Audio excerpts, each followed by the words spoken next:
is in the house. Yeah, yeah, yeah, yeah. We are kicking it with Auntie Leah. Yeah, let's get it, let's do it, let's go. Yeah, let's go, let's get it with Auntie Leah. Yeah, yeah, come on, let's do it. Nothing better than kicking it with Auntie Leah. Oh yeah, yeah, yeah, yeah, yeah. Auntie Leah is in the house. Yeah, yeah, yeah, yeah. We are kicking it with Auntie Leah. Yeah, let's get it, let's do it. Come on in. Come on in now. So Auntie Leah can do a thing. Yeah, yeah, yeah, yeah.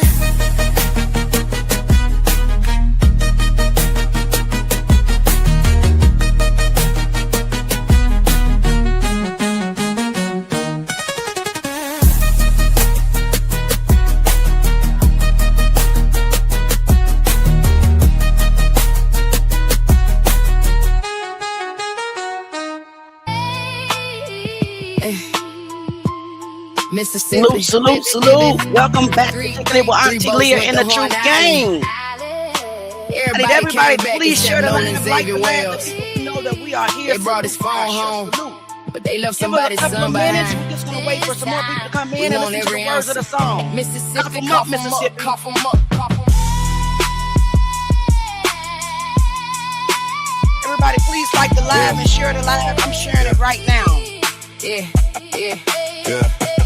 4th of July, headed out in the sun. 3 boats on the water, but they came back -1. Nolan was 18 with his whole life plan. College football dreams and the future in his hands. They went to Horn Island, everybody got together.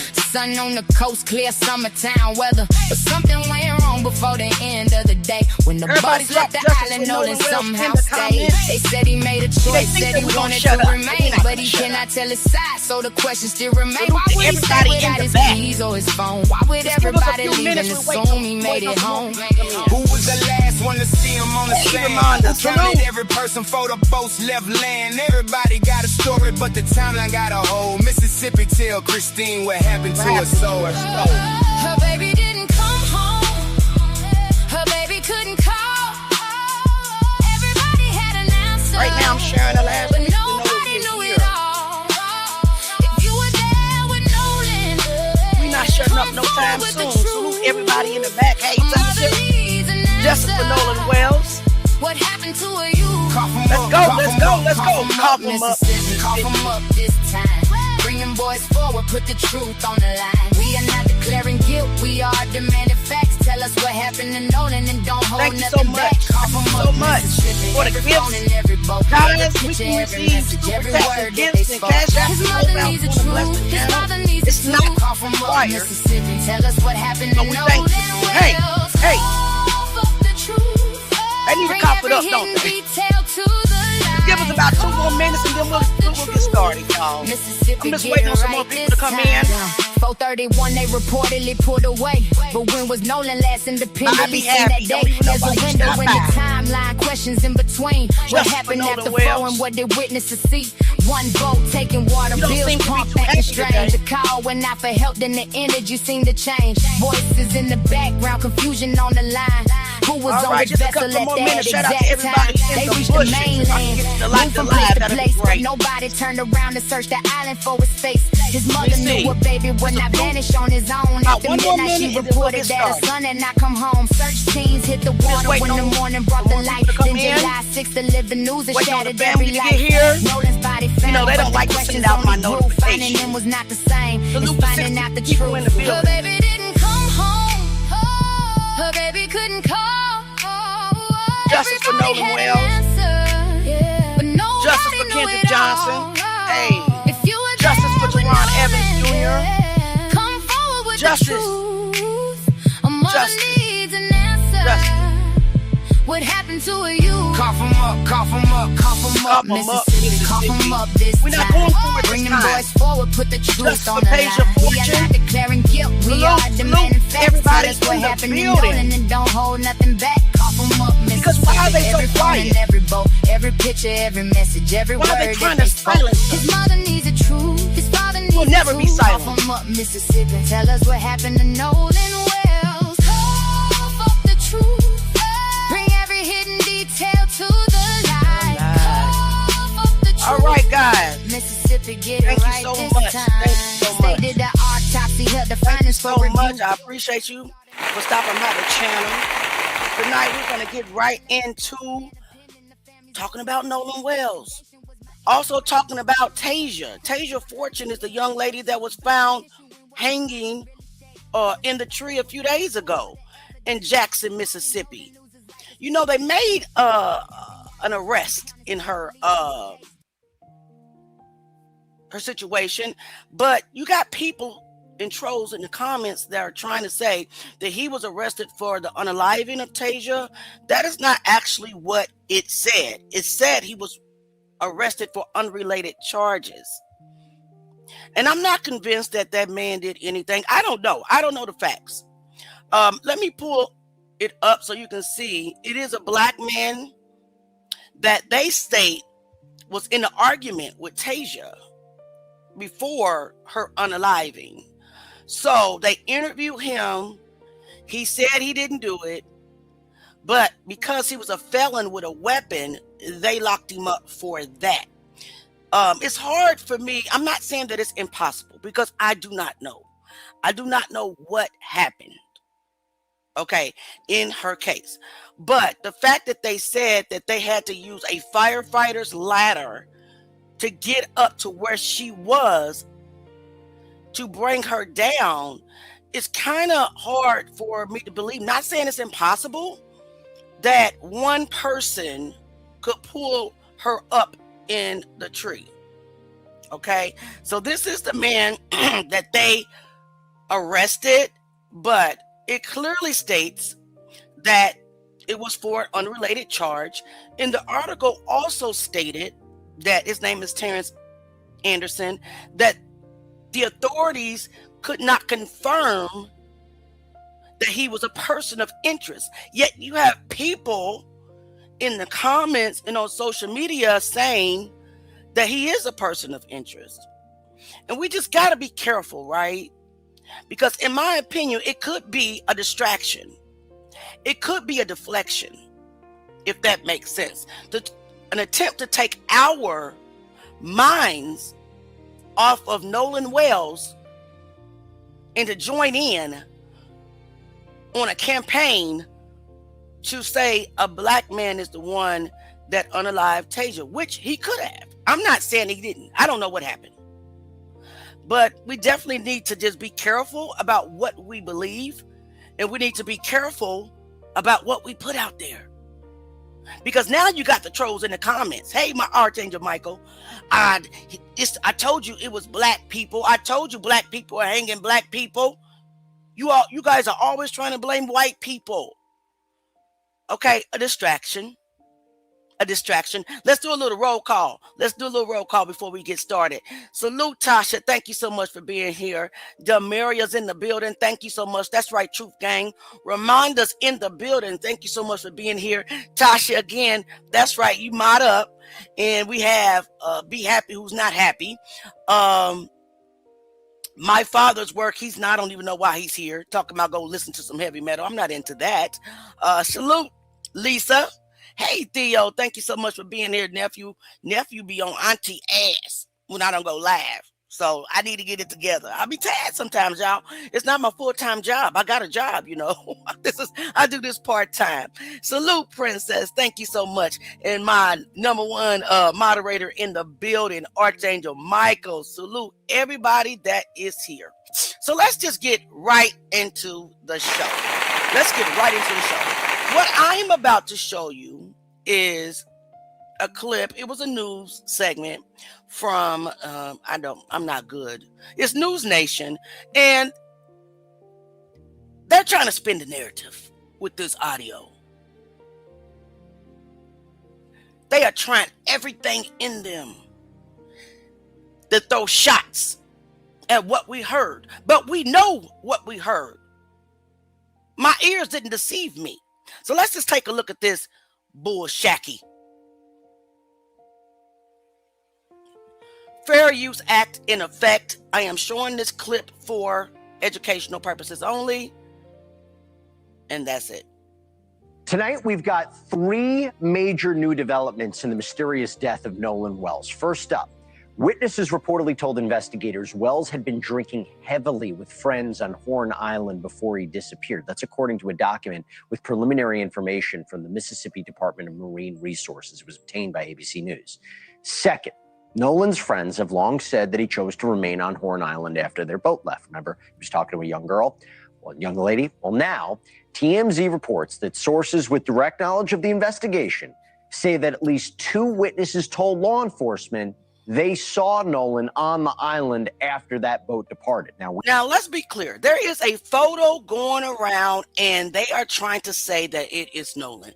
That photo has not been confirmed as being Nolan Wells, and it does not look like Nolan Wells, not one bit.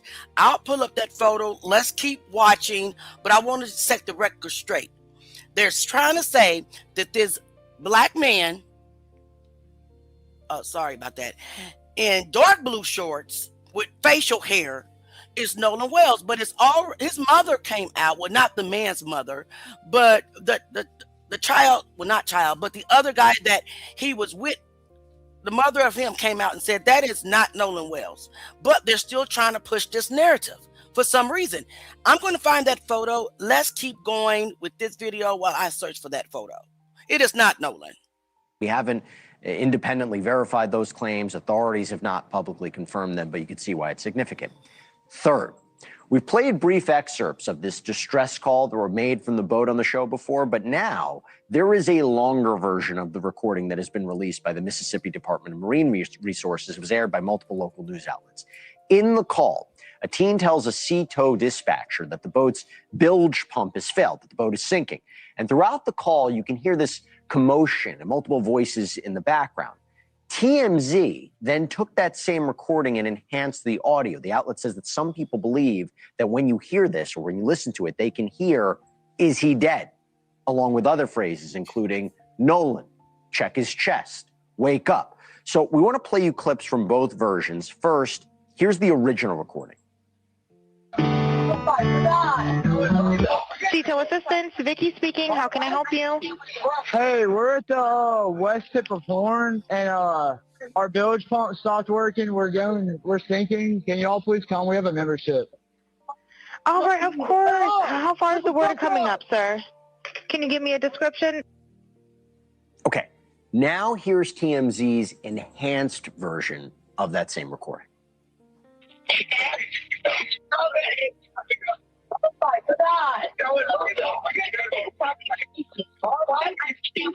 Hey, we're at the west tip of Horn, and our bilge pump stopped working. We're sinking. Can you all please come? We have a membership.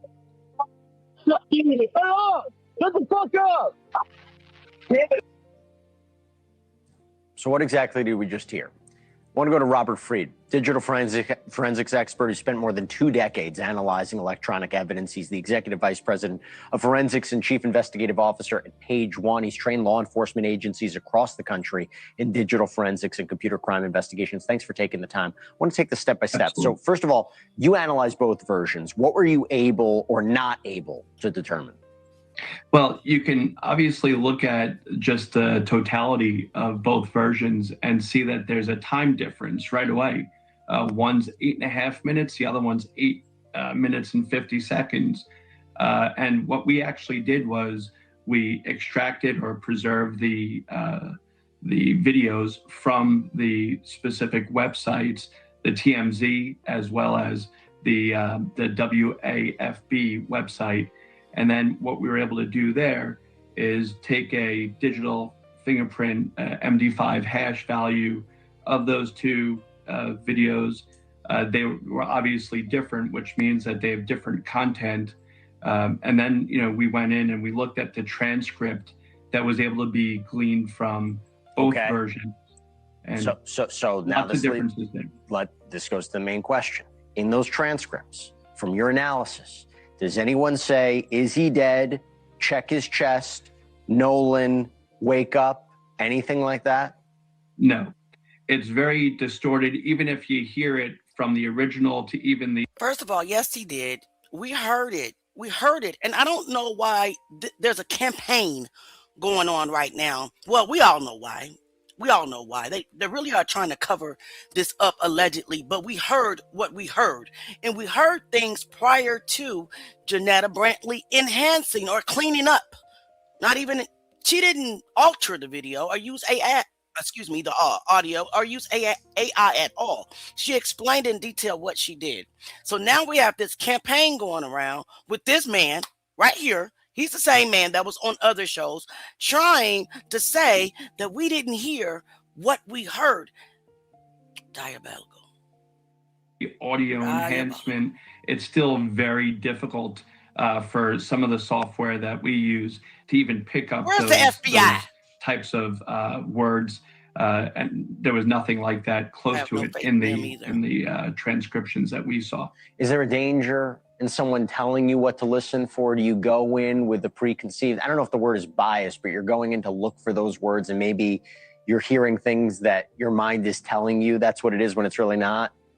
Absolutely. When I first heard about some of the words that were apparently heard, my mind was automatically going to that as well. Am I going to hear those? Things like that. So my perception is, okay, let me hear what everybody's talking about and let's go down to, the specifics of it from a forensic analysis perspective. Can I actually transcribe those specific words as well from what's being provided to me? So what do you think law enforcement's doing with this audio? If you were part of the investigation, what would you do with this audio now? I would want to go and make sure that I have the data from the original source. What generated this audio recording? Let me go to the source. Because if I'm looking at different variations, you can even see, Jesse, that there's redactions in those audio recordings. There's account numbers that were shared. There were phone numbers. All that stuff is different than the original. I want to see the original, and I want to look at the metadata of the original. So in other words, just real quick, if somebody said their phone number, there could be something in the background that could be interesting. Okay. Absolutely. All right. Absolutely. Interesting. Robert Freed, thanks so much. With the autopsy results inconclusive, rumors continue to swirl around the death of Nolan Wells, the 18-year-old who was found dead after boating with his friends on 4th of July. Okay, so before we continue this, let me go ahead and show you a clip of Nancy Grace because I couldn't find the actual photo yet. I am still looking for it, but she actually did say that doesn't look like Nolan. But they're trying to convince us that this is Nolan, the one right here by this. They blurred the faces. I don't know why they would blur the faces, but they did blur their faces. But let's just listen to what Nancy said real quick. Okay. I'm going to have to bring in NASA to enhance this. Brian Trasher, does this guy have facial hair? That's not Nolan. Again, we couldn't verify it, but we could tell that it was an African-American male on the beach wearing blue swim trunks. We thought that was enough to say. First of all, this person doesn't even, if you can blow up, find the photo and I'll find it and blow it up. That person doesn't even look like a male. It looks like a woman, to be honest, because it looks like that this woman has a top on. But you can hear in this video, the person that she's talking to really is attempting to insert that this possibly could be Nolan seen on Horn Island after 4:30. We're not believing it. We're not buying it, but let's keep going. Okay, it's possible, but we did Those like are you dark said. blue. Skin tone, Aren't those deep dark blue? it looks like it, but Nancy, I don't know if this picture's been enhanced. I don't know if it's been filtered. You know what I'm saying? So again, that's the whole reason why we couldn't corroborate, but it was like, okay. And also too, this does create a good picture of a flotilla of boats. So where if we were looking for a particular one, it was a good one to hang on to. So again, fully disclosing that we could not definitively say whether that was him or not. Probably not. But we need it for the investigation. We need it. And you provided it. Rule it out. You got it. Use it to rule it out. Okay, Rule it so out. is this Nolan? If it is Nolan, this is at 4:50 and proves he's still on the island when the other boat, the Triton, leaves. I don't think this is Nolan. Okay. Me neither. Me neither, Nancy. I don't think that is Nolan at all. What do you all think? Do you think that that was Nolan? I most definitely do not believe that that is Nolan Wells at all. So the fact that they're out there trying to gaslight us, trying to deflect, trying to just do everything to throw us off of what we know is going on is diabolical, crazy work. Let's get back to the other clip so we can finish watching News Nation's little segment. But then I got some other things. We have an ex-Army interrogator that broke down Warren's interview with somebody called him BT Coon. I love that. I think it was Dr. Omar who called Tatum BT Coon. We're going to watch this interview with the Art of Dialogue as well. So we got some good things, planned tonight that we're going to talk about. What we're not going to do is we're not going to stop talking about Nolan. What we're not going to do is we're not going to change the subject. What we're not going to do is be afraid of defamation lawsuits, because my opinion is my opinion. All right, so let's get back to it. And here we are. Take all of this stuff right here with a grain of salt. The news media is out there now. They're in cahoots, and to me, they're just trying to steer the narrative to a different situation. Let's go. July weekend. Wells' parents and their attorney, Ben Crump, spoke with Chris Cuomo earlier tonight, and Nolan's mother said there's only one question she wants answered. Watch. At the end of the day, we would want what any parent would want, which is answers to find out what happened.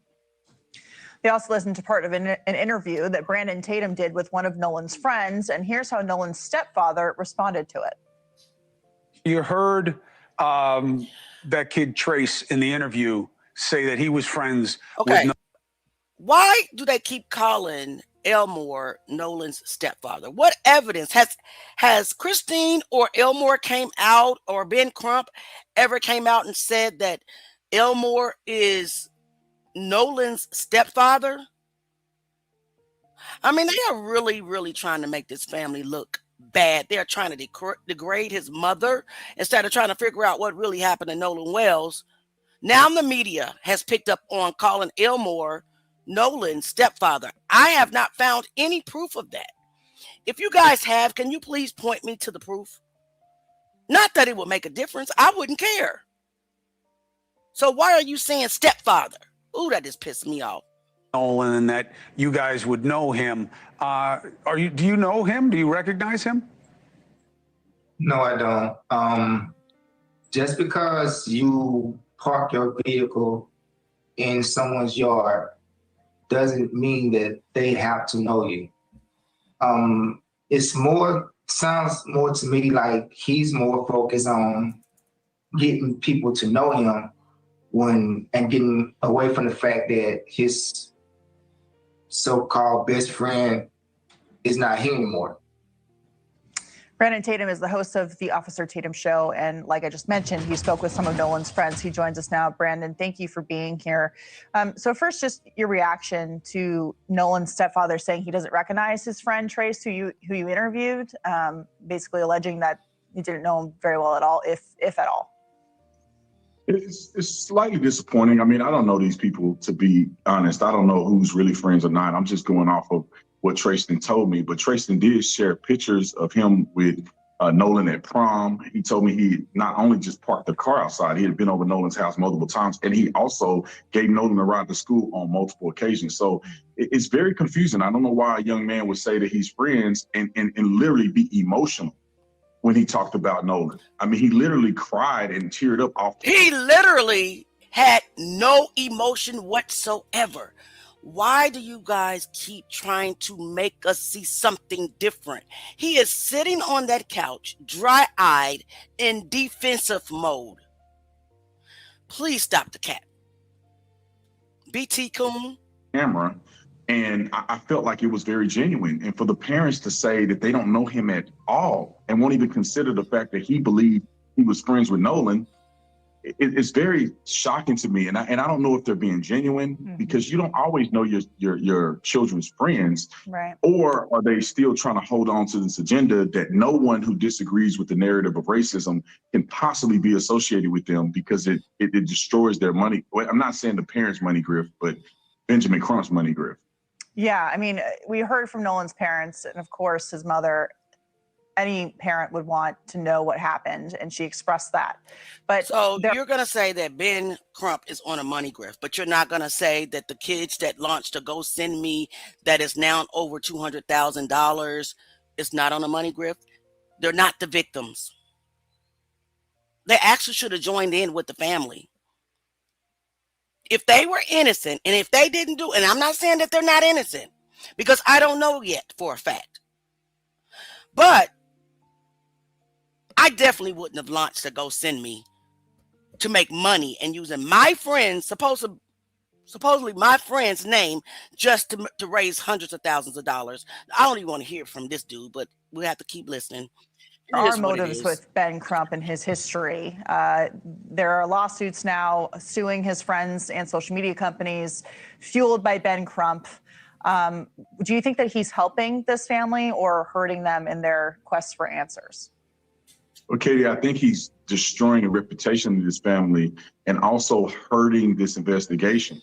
The fact that he put out the autopsy prematurely when law enforcement didn't even put out the autopsy it can convolute the investigation. Because now when you interview witnesses, you don't know if they are saying things because they saw it on television or have they genuinely had an experience only they would have if they were actually there at the scene. And then also, I want to believe his mother. I don't have any reason necessarily, because I don't know her personally, to believe that she would just lie. But when I look at the facts, why wouldn't she communicate with with Warren and their family? They showed me text messages. They showed me phone calls where they called and reached out to her. And if I personally want to know what happened to my child, the first person I'm going to talk to is the people who last saw him alive. I don't understand why they take the position of saying it's us versus y'all. And now you want to subpoena phones and do things like that, which are going to take, I don't know, months for it to come out. And they may not even be granted. I mean, you got to think Nolan was an adult. He wasn't a kid. So some of these social media platforms may not even grant them access to his account if they don't have somewhat of a legal search warrant. So I just wish that they would have come together as a community and got to the bottom of this, got information, and then shared it to the public instead of, making it a divisive thing up front. Yeah. Brandon, we're still waiting on the toxicology report, but from interviews with Nolan's friends, we do know that drinking heavily was involved and that Nolan Wells was drinking. And you have on good authority that drugs potentially could have been involved as well. You also visited the island. Just what are your takeaways from what we know about the conditions there and the status of the investigation? Well, at this point, and I always encourage people to wait until the full investigation is out before you make a conclusion or a determination of whether somebody's guilty or not. Going out to Horn Island was very revealing to me because the initial statements from people who are talking about this, especially the Nolan Wells family, that they were acting as if they just dropped Nolan off at an abandoned island where no one was around to watch him get murdered or something. And then now you go and look at it and you go, well, no, there was tons of people there. That gives me encouragement that somebody saw what happens. But it also proves in many ways that they didn't just abandon him as if he was a little kid on the island by himself. So how did they not abandon him? Officer Tatum, BT Coon, whatever you want to call him. How did they not abandon him? They left him on an island with no means to communicate with the mainland. How is that not abandonment? You make zero sense. I cannot listen. I can't with this guy. Seeing the island going there gave me a pretty good understanding about what happened. Well, certainly injecting race, and we don't have all the facts either, is not helpful. And we will continue to watch this. Brandon Tatum, thank you for joining us tonight. We appreciate your accounting of it. Okay, thank you for having me on. Good to see you. Robert Freed, Executive Vice President, Forensics, and Chief Investigative Officer at Page One, who has spent more than 2 decades analyzing digital evidence, training law enforcement agencies across the country in digital forensics and computer crime investigations. And it was great to have you on the other night. We've got a lot to talk about it. So this is interesting. The family's attorneys, they're asking for everything, like the direct messages, the GPS data, the login histories, the IP addresses. Realistically, by the way, do all these companies really save and track down all this type of information? Because I was thinking about the Nancy Guthrie case, and there was a whole issue about that stuff being preserved. Yeah, it all depends, Jesse. It depends on their own policies and procedures in-house there. But you know, there's good information that may be gleaned from a subpoena. You may be able to get usernames. You may be able to get information related to verified email addresses, things like that. But you know, you're not going to get the content a lot of the times of this data, this communication that they may be after ultimately to try to figure out, communications and other things. I'm going to call it naive. If someone was impersonating his accounts, would you know it?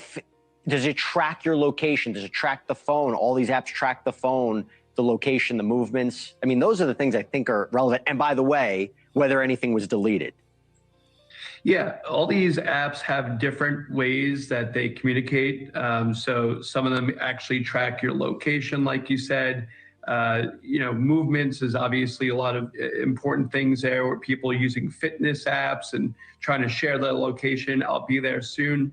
We talked about Life 360. There's a lot of this stuff that's out there that allows you to share your movements, establish timelines, when you're going to be there. There's Glimpse. There's all these different apps. The reality is these apps also need to be configured by the user. There's default, and then the user can go in there and say, hey, you know what? We got into a fight last week. I'm just going to take you off Life 360. So the user has some flexibility, and it all depends on what type of subscription they may have as well. Right. Are they paying for it? That's the whole Nancy Guthrie situation, 100%. If you pay for it, Yes. whether that's going to be saved. If you delete something, can it always be recovered, and can you know when it was deleted? So think about all the different apps that are out there, right? WhatsApp, Snapchat, they're designed.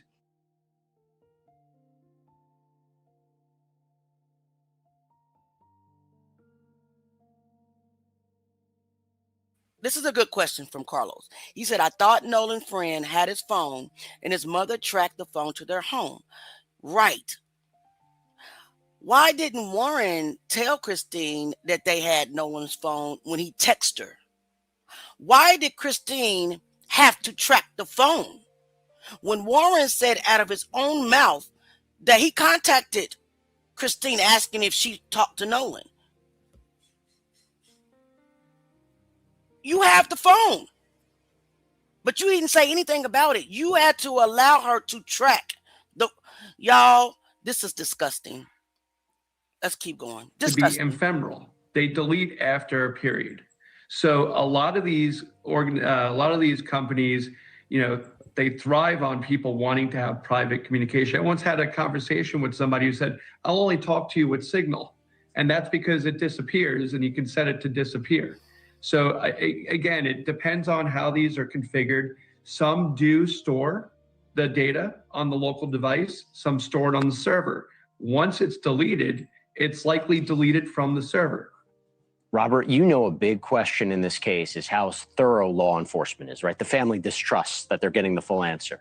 Please tell me that law enforcement did this already. Please tell me that they went through all these apps and got them through a warrant. I sure hope so. There's a couple different ways that data can be analyzed. The first way is an advanced logical collection that's collecting everything local on the device. And then there's a full file system extraction, which gives you the ability to look at encrypted databases and other ephemeral messaging apps as well. Hopefully they were able to do this. I know the mother has been in possession of the phone. It's whether or not she had the PIN code for it, because if you don't have the PIN code, that's another layer that you have to basically go and crack essentially before you can access it. And some of these manufacturers, they're really stuck on security. So you have to be a person that is a legacy contact to be able to get into these accounts even after somebody passes. It's another development. Again, hopefully the family is going to get the answers that they need. Robert Freed, thank you so much for taking the time. Appreciate it. The Mississippi State Medical Examiner's Office announced that it has completed both Wells' autopsy and toxicology report, but those results are going to stay sealed until the grand jury gets the case. And while the medical findings are off limits, we know Wells' family is doing everything they can to get other information. Nolan's mother, for example, subpoenaed Meta, Snapchat, TikTok, Life360, seeking his messages, photos, GPS data as she pushes for answers as to what happened to her son. What are they going to learn? I want to ask digital forensics analyst Morgan Wright to talk about this. Morgan, good to see you. I have a lot of questions. So first of all, if they get all these records, okay, assuming that the companies don't put up a legal fight, if they get everything they're looking for, best case scenario, what is that going to tell them about what happened to Nolan? That's a good question, Jesse. The thing I would do is I would take all of that information, I would map it against the GPS we have from the boat, when it left, when it slowed down, when it sped back up, map that with the call, and then map all of the digital media and the time and date stamps and location to that. So you can kind of create like a kaleidoscope, just a compendium of things that show you the timeline. When were pictures taken? What kind of data is there? Was he seen on the island? Was he not? Was he seen on the boat? So, we don't know what we know until they get this information, but I would start with the timeline. I would map the call against the GPS location and then map the social media when you get it to that. Will they know if information has been deleted from any of the apps from the phone and when it was deleted? Because if they can create a timeline, if he was no longer on the boat and he was on Horn Island, would they be able to know what was deleted and when it was deleted?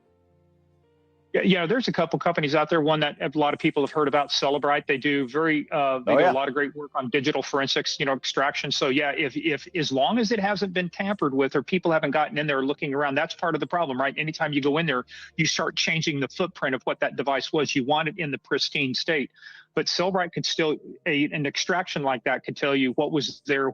And most of the time, depending on the operating system, who logged in and how, could tell you what was deleted, when it was deleted. That would give you some ideas if it was deleted. I'm not saying it was, but if it was, a Celebrite report could give you a lot of good facts. There was news that came out that the family has also issued preservation notices to the family members of Nolan's friends, and I believe investigative agencies as well. My legal point of view, you're putting the pieces in place for a potential lawsuit. I've always wondered, if you go through the lawsuit route, you go through discovery, can they get answers that they may not get through the criminal investigation, the legal investigation, the law enforcement investigation? What kind of data could they get there, and how would that help them in their search for answers? Well, look, yeah, first of all, the preservation notice, when I was a detective, we did the same thing too. It just says, don't delete the records, don't do anything. Spoilage is indication of guilt. I mean, that can be inferred in a court. So I think so far the families are all cooperating from what the record shows. So, and then what you would look at is look for communications, look for text messages, look for anything that shows contemporaneous texts or communications that might be tied with the disappearance of Nolan, when he disappeared, or was he seen? Did anybody say, I saw him? So yeah, there's a lot of stuff you can get. But when you do that, that's a civil suit, right? So you can get a lot of information in discovery in a civil suit, but the grand jury can get a lot more information because they have full subpoena power, including the toxicology, including the autopsy. By the way, I love that our digital guy here almost froze. I mean, it seems almost ironic, but we're good. We got you, Morgan. I want to play you something. This was a big piece of news this week. So Nolan Wells' family hired an audio engineer to review this distress call that was made from the boat that day. I want to play, and I'll tell you what, I'm getting word. Let's just take a break. Stay with me. We'll talk about it on the other side. You bet. Thank you for watching. Subscribe below and download our News Nation app right. The reason why he had to stop was because he lied. Because Nolan Wells did not hire Jeanette Brantley. She was not, his family did not. So that's why he got cut off. We're not dumb. That's why you had to all of a sudden go. okay, because you were about to lie. She did it for free. She did it because she wanted to hear and clear it up. And she explained it. So you didn't know what you was talking about. Get your facts straight first. All right, guys. So let's get into Dr. Umar's interview that he gave to the Art of Dialogue, because he really has some very good questions and he brought up some good points. So I want to listen to that real quick. Let's just get into it.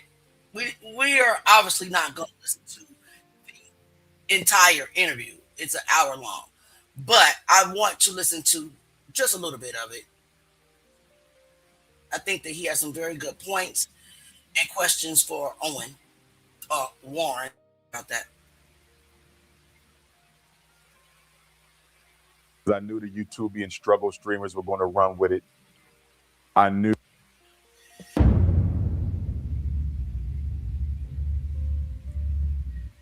Dr. Umar, happy to have you back, man. What you been up to, yo? It's been a while, yo, since I had you on the platform. Yes, just taking care of business, fighting for the school, you know, doing what I do, helping the parents with their children, raising a consciousness.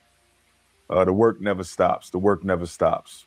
Yes, indeed, man. Had to bring you back on. The people, they've been asking me to bring you back on for the longest, man. So it was only right to bring you back on. It's so much I want to talk to you about, though, man. It's so much to get into that I want to get your take on. Nolan Wells, how you feel about that situation? Yes, sir. Yes, sir. Nolan Wells.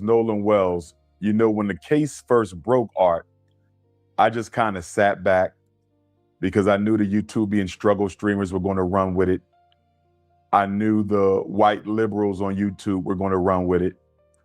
I knew the white racists on YouTube were going to run with it, and everybody in between. It hurts my heart for Sister Christine, Nolan's mother, to have to see so many people using her son's name and crisis and tragedy for clickbait. And that's one of the biggest reasons, Art, I kind of stood back. It almost reminded me of the Freddie Gray police unaliving in Baltimore back during the Barack Obama era.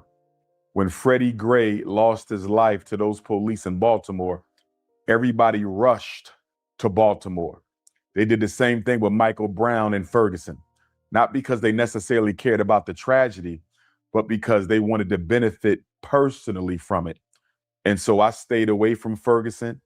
I stayed away from Baltimore, and I stayed away from the Nolan Wells situation for a while because I didn't want to look like so many other people who just jumped in to have something to say, to use that young man's loss of life for clickbait and views. Now that it's been over a month since he lost his life, I think it's okay for me to speak now because everyone else has kind of given their opinion, their analysis, their synopsis, and their feeling on the situation. So I'm going to give mine. First of all, Nolan Wells, Javon, and I want Javon to hear this, and I want any other Black person who was on Devil Horns Island that day to hear this. And I want any Black person who was celebrating the 4th of July to hear this. No Black person, no Black freedman, no Black immigrant, no member of the Black race at all should have been celebrating July 4th, 2026. No one should have been celebrating America's 250th solar return. And why? Because our ancestors were still enslaved on July 4th, 1776.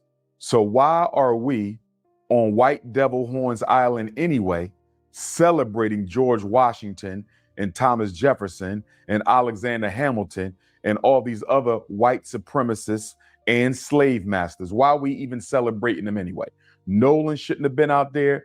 Javon shouldn't have been out there. No Black person should have been celebrating the 4th of July, period. We would be enslaved for almost another century after America got her independence. So what are we celebrating for? To celebrate the 4th of July as an African is to celebrate the enslavement of your ancestors and the freedom of your slave masters. It makes no sense. Now, with that being said, I'm not blaming Nolan in any way, shape, form, or fashion for his loss of life. I'm just simply saying he shouldn't have been out there. Now let's take a closer look at this, Art. According to what I'm seeing, what I'm hearing, and what I've read, Nolan, Warren, Wyatt, and Trayston left for Horn Island the morning of July 4th. According to Warren's own words that he offered during an interview with Officer B.T. Coon, that's Coon as in C-U-N-E, Coon as in K-H-E-W-N, Coon as in K-U-H-N, Coon as in C-O-N-N. So Warren did a sit down with Officer B.T. Coon. And as we all know, B.T. Coon is White YouTube's pet monkey. He's White YouTube's pet monkey. So Warren sat down for an interview with White YouTube's pet monkey. And he said that they left for Horns Island the morning of July the 4th, and that it was approximately 30 of them spread across 3 boats. Approximately 30 youth spread across 3 boats. They all went to Horn Island together. They arrived at approximately 11:30. So they left around 9-ish, 8, 9-ish, whatever the case may be. They left the morning of July 4th. They arrived on White Devil's Horn Island at about 11:30. So 3 boats, 30 youth, they went together. I'm not clear on whether the 3 boats came back together or not. That's another question that I have, Art. Did they come back together the same way they left together? Because I'm treating all 30 of those white youth and all 3 of those ships as crime scenes and as suspects. All 3 ships are potential crime scenes. All 3 boats are potential crime scenes, and all 30 youth are potential suspects. I don't know why Jackson County Sheriff Ledbetter or Jackson County District Attorney Mulrath, I don't know why they decided to separate the boat that Nolan was on. Warren's boat, I don't know why they separated that boat from the other 2 for purposes of investigation and analysis, because those 3 boats operated as a team. And since they went out there as a team, and it hasn't been made clear to me whether or not they came back together as a team, all 30 white youth and all 3 boats should have been part of this investigation, not just the 1 boat. That is my first big issue with this case. Who decided to separate the other 2 boats and the other 20 or so youth? I got a problem with that, Art, because according to the Cajun Navy, they have no GPS information on the other 2 boats, Art. They have no GPS information on the other 2 boats. Now let's get into this. According to Warren and Nolan's other so-called white friends, they decided to leave the island around 4:30. So they were roughly on White Devil's Horn Island from 11:30 to 4:30. That is about 5 hours. About 5 hours. Now, one question that has to be asked, Art, why did y'all leave so soon? Because they party on Horn Island all day long. Y'all didn't leave at sunset. Y'all didn't leave at sundown. Y'all left after only being there 5 hours. That's a little suspicious, Art.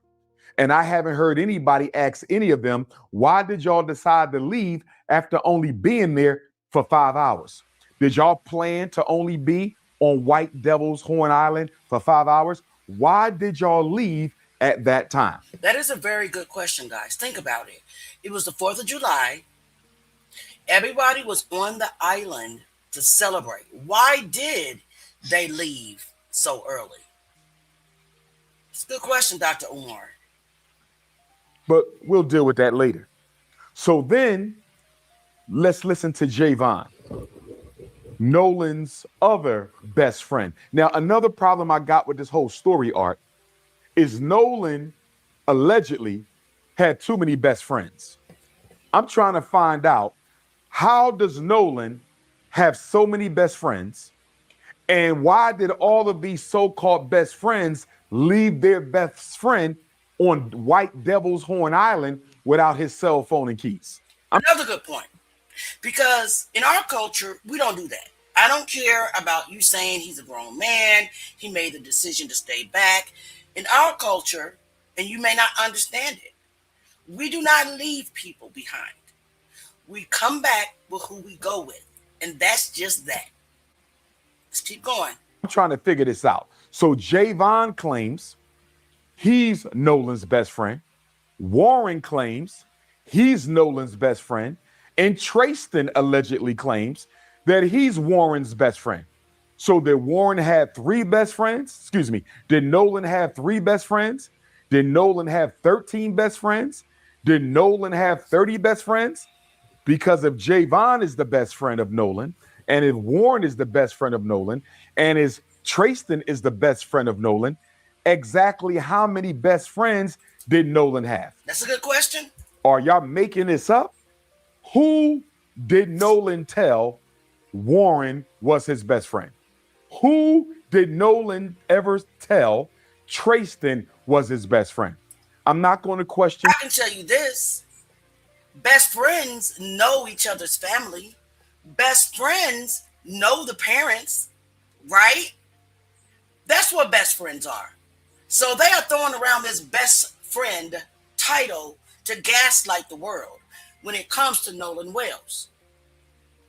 They were not best friends because I'm not leaving my best friend behind on a remote island without his phone, keys, and a for sure way back. Let's get back into it, guys. Let's be realistic. Our culture's different. Javon, because he's a brother. And I do believe that there's a strong chance that they may have been best friends. And I say that not only because Javon is a brother, Art, but I also felt that Javon, through the investigation team and alley-oop, with some of the answers that he gave on TMZ. Some of Javon's answers, in my opinion, kind of made it clear to me he actually cared about Nolan. He actually cared about Nolan. I believe Javon actually cared about Nolan. And because of that, I'm willing to say that Javon may have actually been Nolan's best friend. I wish somebody would have asked Javon, Art, to your knowledge, has Nolan ever called Warren his best friend? Has Nolan ever called Trayston his best friend? To your knowledge, Javon, has Nolan ever told you that Warren and Trayston were best friends of his? Because, Art, I'm having a problem with this three best friend narrative. Okay? I used to be 18 years old. You might have one best friend. You may have 2. Don't get me wrong. If you all hang in a pack, you could have 3 best friends. But according to Javon's own words, Art, he didn't really hang around with them other guys too much. That's what I allegedly thought I heard him say. He didn't hang around with them guys too much. So if you got 2 or 3 or 4 best friends, you guys normally travel as a group. Javon seemed like he kind of spent most of his time with Nolan alone, just the 2 of them, not with Trayston and Warren. Although he knew them, it didn't appear that he hung out with them on the regular.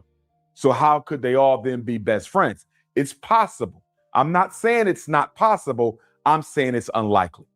So according to Javon, Art, he saw Nolan at 3:40 on the island. According to Javon, what I heard him say to TMZ allegedly was that he had another friend who was involved in an altercation and that he left Nolan at about 3:40 to go check on his buddy, because according to Javon, his buddy was on another ship and the parents of whomever on this other ship were trying to get him off the island because he was crashing out. He never said who this friend was. He never exactly told us what happened. But he said, I left at 3:40 to go check on my friend on another boat because, quote unquote, well, these are not his words, I'm paraphrasing. He was kind of wilding out, crashing out, and he needed to help calm him down. I'm paraphrasing. He said when he got back, Nolan was nowhere to be found, and I'm paraphrasing. And Nolan's boat that he came on, Warren's boat, the so-called Big Daddy, the 22-foot Triton, had already left the scene. So according to Javon, I left Nolan at 3:40 to go deal with another situation. I came back, he was gone. According to Katie, the white girl who Nolan's white best friends are trying to use as an alibi in this situation. Okay, because they claim, and Warren said the same thing to Officer B.T. Coon when he spoke with him.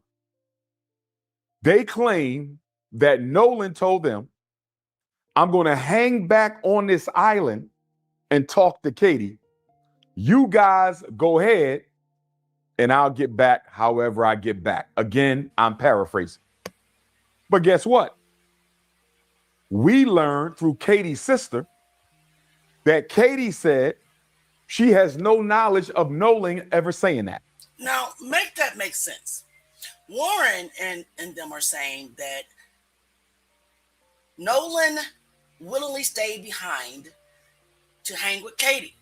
Katie is saying, no, I spoke with him for a few minutes, but he went back with his friends and got on the boat because they were leaving. That needs to be deeply investigated. All of these lies these children are telling, the discrepancies in their testimonies or whatever, their interviews, because we don't know if they testified against anything. We don't know. It just needs to be scrutinized. Let's keep going. In fact, Katie said, Art, that Nolan told her, I got to get ready to head back to the boat because my friends are leaving soon. That don't sound like somebody who plans on staying, Art. Okay?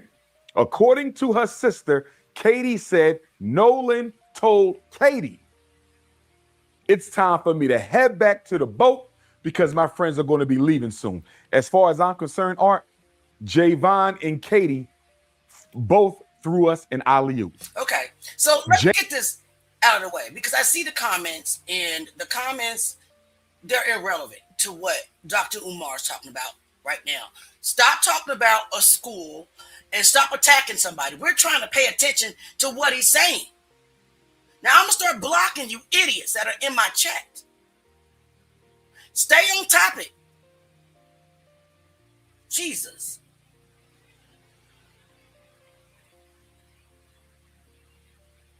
Avon and Katie are throwing Sheriff Ledbetter of Jackson County an alley-oop because neither one of them are corroborating the story of Nolan's white friends on that boat. In fact, Javon said, this ain't adding up.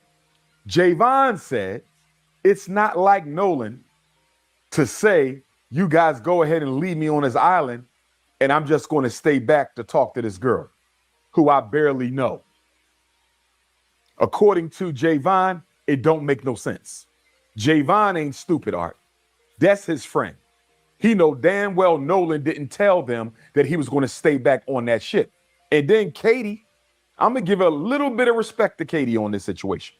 Because as a white girl, Art, for her to come out and say that is not what happened, for her to come out and say that Nolan told me I got to get back to the boat because my friends are leaving, for her to say that, Art, that took a little bit of courage and honesty. That took a little bit of integrity. Now, don't get me wrong. I don't want to give her too much credit because she is trying to clear her name. What Katie is basically doing, Art, is she's saying, listen, y'all did whatever y'all did to Nolan, but you're not going to add me to the narrative. I'm not serving as nobody's alibi. I'm not helping nobody get out of this situation. You're not going to use me as a decoy But I still appreciate Katie speaking up for Nolan, Art, because she didn't have to do it. Although she's trying to protect herself and stay out of the investigation,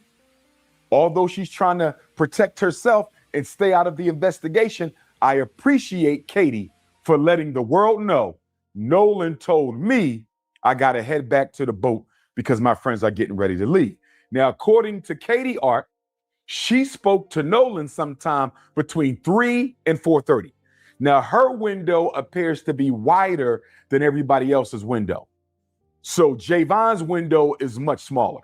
He said, I saw him at 3:40, went to deal with another situation. By the time I came back, they were gone.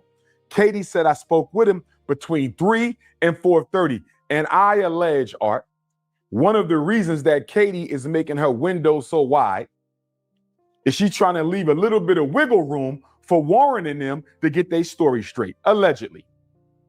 I think Katie trying to leave a little bit of wiggle room for Warren and them to get their story straight, Art.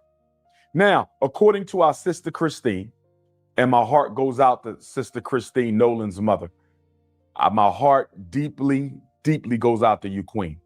According to Christine, Art, she heard from a coach who ran into Nolan on the island as well. And according to the coach, he spoke to Nolan between 2:30 and 3:30. So Javon didn't see him after 3:40. The coach spoke to him sometime between 2:30 and 3:30. And Katie said her conversation with Nolan was between 3 and 4:30. So you know what that means, Art? We can pretty much conclude that Nolan was likely to have been unalived, Art, sometime within the hour of 3:30 to 4:30. I'm going to insinuate that Nolan's life was taken because I do not believe he accidentally drowned. If he drowned, he was forcibly drowned. And we'll get to that in a minute. If Nolan drowned, he was forcibly drowned. He did not accidentally drown. He was a great swimmer. Miss me with the nonsense. That boy did not drown. If he drowned, it was by force. So again, Art, all three of these people, arguably the last three to see him alive, except for those who took his life, Katie, the coach, and Javon, are arguably the last three people to see Nolan alive, except for those who took his life on that boat, allegedly. That's my position. So they're all basically cutting off around 3:30, Art. Remember, they made the call for the emergency CTO at 4 o'clock. Javon said he cut out 3:40. The coach, 3:30. They made the call at 4 o'clock. That conversation we heard, the CTO call, which we're going to talk about in a minute, that took place at 4. It sounded like there was some struggling going on in the background. Nolan could have been getting unalived while they were making the call, Art. Nolan could have been getting unalived while they were making the call. Nolan could have been getting choked out while they was on the phone with Cito. So again, Art, my position is Nolan lost his life somewhere within the hour of 3:30 to 4:30. Now, before we go any further, Art, I need Ben Crump investigation team and Sheriff Ledbetter's investigation team to have a conversation with Javon, because according to Javon's statements on TMZ, the police never spoke to him. And I have serious concerns with the manner in which this investigation has been carried out so far, Art. I have very serious concerns with the manner in which this investigation has been carried out so far. So anyway, Javon said police never spoke with him. Why? We need a conversation with Javon, not because I think he's a suspect. I believe Javon is innocent, but we need to find out what he knows. That's number one. We also need a conversation, Art, with the coach. Who is this coach that Sister Christine said contacted her and told her he had a conversation with Nolan on the island between 2:30 and 3:30? We need to find out what he knows. And according to Katie's sister, she is already cooperating with the authorities. But here's why those three got to be spoken to, Art. Not only so we find out what they know, Art, but did they see each other during their conversation with Nolan? Because Javon, if you was talking to Nolan and left him at 3:40, and if Katie was talking to Nolan sometime between 3 and 4:30, and if the coach was talking to Nolan between 3:30 and 4:30, Art, at least two of you should have ran into each other. Did the coach see Javon? Did Javon see the coach? Did the coach see Katie? Did Katie see the coach? Did Katie see Javon? Did the coach see Katie? Art, if all three of them are saying they saw Nolan for the last time, roughly within the same hour, hour and a half, Art, did y'all run into each other? Let me tell you why I'm asking this question, Art. And I'm not throwing no shade at my brother Javon. I like Javon. I'm not throwing no shade at Miss Katie McCormick. I don't know her. I'm not throwing no shade at the coach, Art. But the reason I need to know why all y'all put y'all time within the same frame and you may have not possibly seen one another, Art, are you guys keeping yourself out of the window of witnessing this crime by saying you didn't see him after 3:30? I want you to follow what I'm saying here, Art. It's kind of interesting that they all saw him last at 3:30, not after 3:30. Javon 3:40, roughly 3:30. My point is, Art, for all three of them to have the same exact time, if they did not see each other at all during these conversations with Nolan, are they pushing up the window of time during which they saw Nolan so they cannot be included in this investigation as a witness to a crime? In other words, Art, I don't think Javon had nothing to do with it. I know he didn't. But is he saying he saw Nolan a little earlier than he saw him so he can't be pulled into the investigation? I don't think Katie had nothing to do with the crime, but is Katie putting her conversation with Nolan a little earlier than it actually took place to make sure she can't be dragged into the investigation as a witness to a crime? Is it possible that the coach is putting his conversation with Nolan earlier than what it was, Art, to make sure he cannot get dragged into the investigation? I don't think they had anything to do with it, but they could have been a witness to a homicide, Art. They could have been witness to a homicide.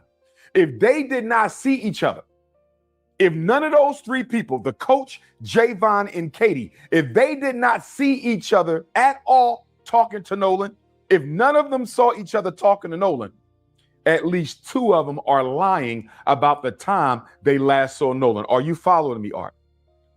All I'm saying is I have my suspicions as to whether or not this convenient 3:30 cutoff window, I have my suspicions that this convenient 3:30 cutoff window may have not actually been the time they saw Nolan. They may have saw Nolan closer to the time he lost his life. Now stay with me, Art. I want to back up for a minute. And I want to say this to Brother Elmore, Nolan's stepfather. And I want to say this to Coach Tracy, who I believe was one of Nolan's coaches.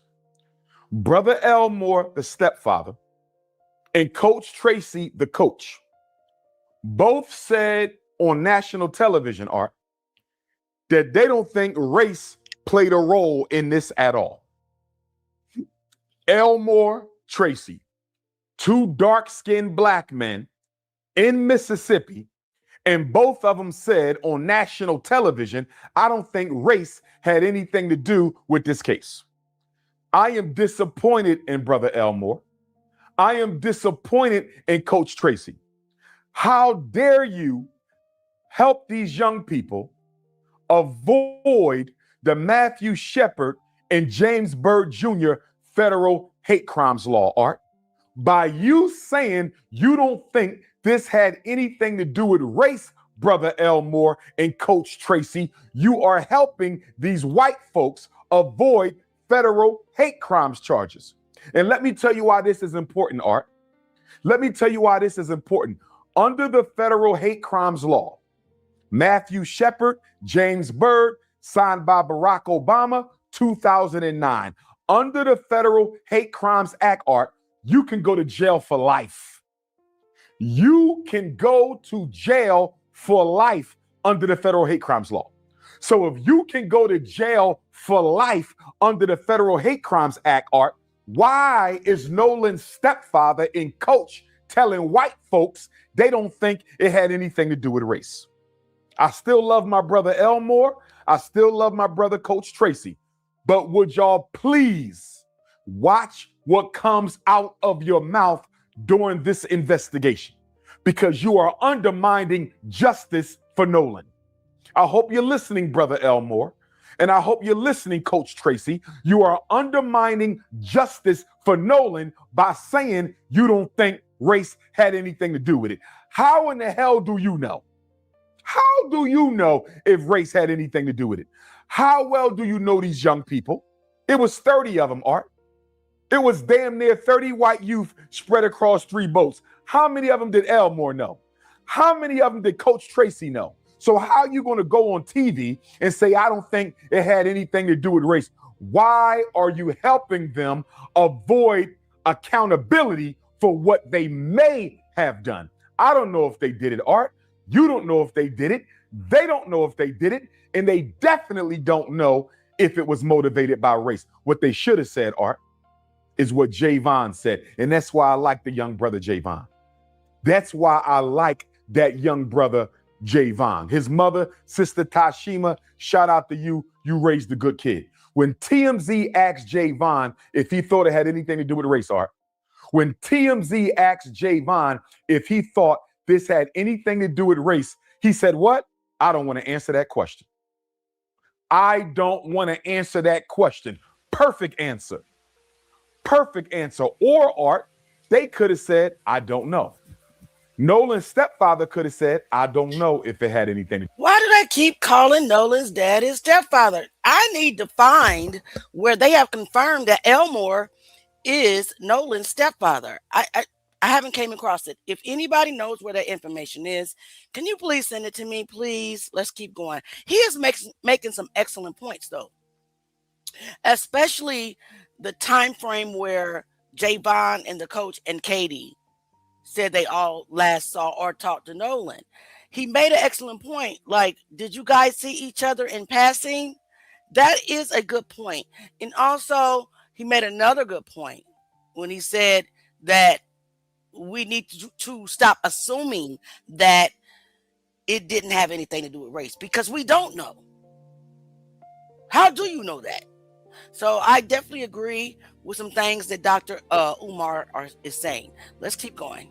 Do with race. Coach Tracy should have said, I don't know if it had anything to do with race. But to say you don't think it had to do with race when he was the only black boy across 3 ships?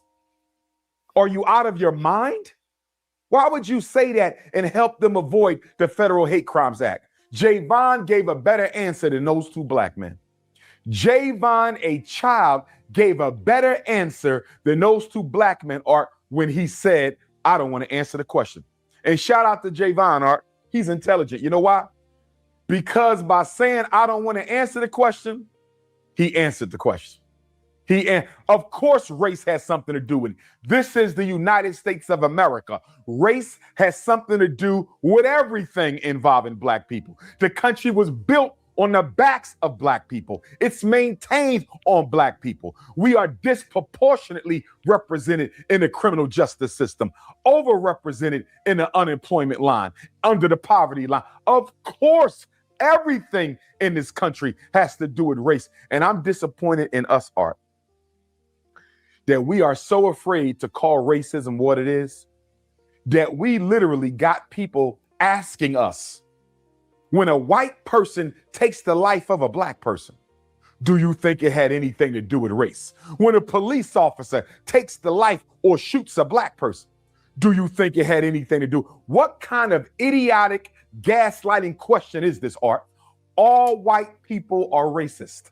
All white people are racist. So we can stop asking if it had anything to do with race. If it's black and it's white, it has something to do with race because all white people are racist. That's just how it is. Now let's get back to this. Before we deal with the infamous CETO call, Art, I got a few questions for Warren. I want to deal with that infamous CETO call, Art, and I want to deal with Sister Tashima and Sister Christine's visit to Warren's home to get Nolan's cell phone. I want to deal with them two in a minute, but before I go there, I got a couple questions for Warren and his white friends. Nolan's best friend, and Warren even called Nolan his brother, Art. He even called him his brother. He said they spent the night together before they went out to White Devil's Horn Island, Art. The night before, July 3rd, they stayed in the same home. How do you stay in the same home with somebody, Art, and leave them on an island? How do you sleep in the same house with somebody July 3rd and then leave them on an island July 4th? But I got a few questions for Warren. No disrespect. I'm not saying he's innocent. I'm not saying he's guilty, but I got a few questions for you, Warren. Since you could sit down and interview with Officer B.T. Coon, I need you to sit down and interview with Dr. Umar Ifatunde. So you can sit down and interview with Officer B.T. Coon, I want you to sit down and interview with Dr. Umar Ifatunde. My first question to Warren, you said that Nolan is a best friend of yours, that he's like a brother. I have a question. If Nolan is your brother and best friend, why did you leave him on that island, especially when you all were drinking? Good question. Because somebody put a report out there, Art, that Nolan had been drinking heavily and was intoxicated. Of course, that allegation was dismissed because the coach who contacted Sister Christine confirmed that he spoke to Nolan between 2:30 and 3:30, and Nolan was not intoxicated. So they lied to protect their friends because white people are always on code, Art. Not a single white person on that island dropped a dime yet. Not one of them. So anyway, Art, they tried to blame it on him being drunk. So he was just a drunk black kid who walked into the water and drowned. That's the narrative they wanted us to swallow. He was just a drunk black kid who walked into the water and drowned. And remember, Art, Sheriff Ledbetter allegedly ruled the case an accidental drowning before he did any investigation. He ruled Nolan's death an accidental drowning before he did any investigation. He did. As far as I'm concerned, that meets the definition of public corruption.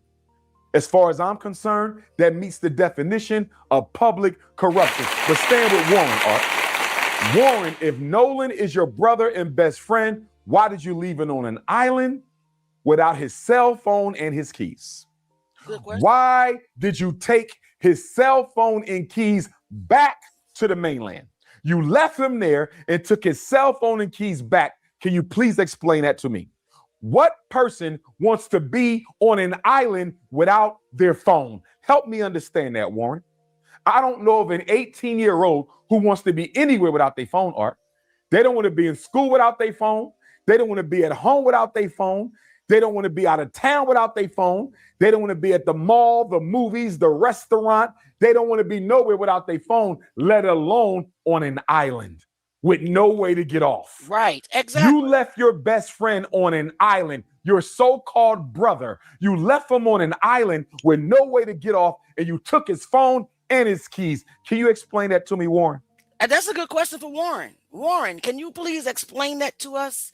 Because, see, in our culture, we don't leave our best friends or friends on a remote island. I don't care how many people were out there. I would have stayed with my friend. If my friend wanted to stay, guess what? I'm staying with my friend. That's a good question. We don't do that. And that's why you hear a lot of black people saying that. It's odd to us because that is not what we're taught. That is not what we do. And it absolutely is not something any culture should do. Let's keep going. While you're thinking about it, I got another question for you, Warren. While you're thinking about it, you said at 11 o'clock, you called Miss Christine to see if she heard from her son. Warren said, Art, I called Miss Christine to see if she heard from Nolan. She said she had not heard from Nolan. Can I ask you a question, Warren? If you took his phone, how in the hell was his mother supposed to hear from her son when you have the son's phone? Did you tell Miss Christine that you had her son's phone when you called her? I bet you didn't. I bet you didn't. Think about that, Art. He called the mother and asked her if she heard from her son. But he knows she didn't hear from her son, Art, because he has her son's phone. How can the mother hear from Nolan when you have Nolan's cell phone and you left him on an island? And I bet you didn't tell her you had his phone. Because if she knew you had his phone, Art, she would not have had to use Life 360 to find the phone. If you had his phone and you called her at 11 o'clock to see if Nolan was okay, why didn't you tell Nolan's mom you had his phone? Why did my sister Christine and my sister Tashima have to use Life 360 to find their son's phone? Because you playing games. Right. You playing games. Right. You playing in our face like we stupid. That's what this is. Absolutely. I don't know if he did it, Art, but he damn sure knows who do. I allege and I believe that all 30 of those white kids on all 3 of them boats know exactly which one of them did it, and the rest of them are covering it up. And guess what, Warren? And the rest of you 30 white kids on those 3 boats, let me explain something to you. Federal hate crimes law, you can go to jail for the rest of your life in case nobody can tell you. Federal hate crimes law, you can go to jail for the rest of your life in case nobody told you. Guess what? The Emmett Till Anti-Lynching Act, you can go to jail for up to 30 years. And if Nolan was unalived by more than one person, that constitutes a lynching. That constitutes a lynching. So you can go to jail for up to 30 on the Emmett Till Act. You can go to jail for life on the Matthew Shepard James Byrd Hate Crimes Act. And in the state of Mississippi, Art, if you are an accessory after the fact, not accomplice. Accomplice means you participated in the murder. Accessory means you help cover it up afterwards. If you are an accessory to the fact after the fact, Art, you can go to jail for up to 20 years, Mississippi law. So they can go to jail for up to 20 years, Mississippi law. Accessory after the fact, you help to cover up the crime. You can go to jail for 30 years on the Emmett Till Anti-Lynching Act because more than one of you probably participated in Nolan's unaliving. And under the Matthew Shepard James Byrd Federal Hate Crimes Act, Art, they can go to jail for life. And this is why I need Nolan's step pop and coach to watch what comes out of their mouth and stop trying to help these white kids avoid accountability for what they did to Nolan.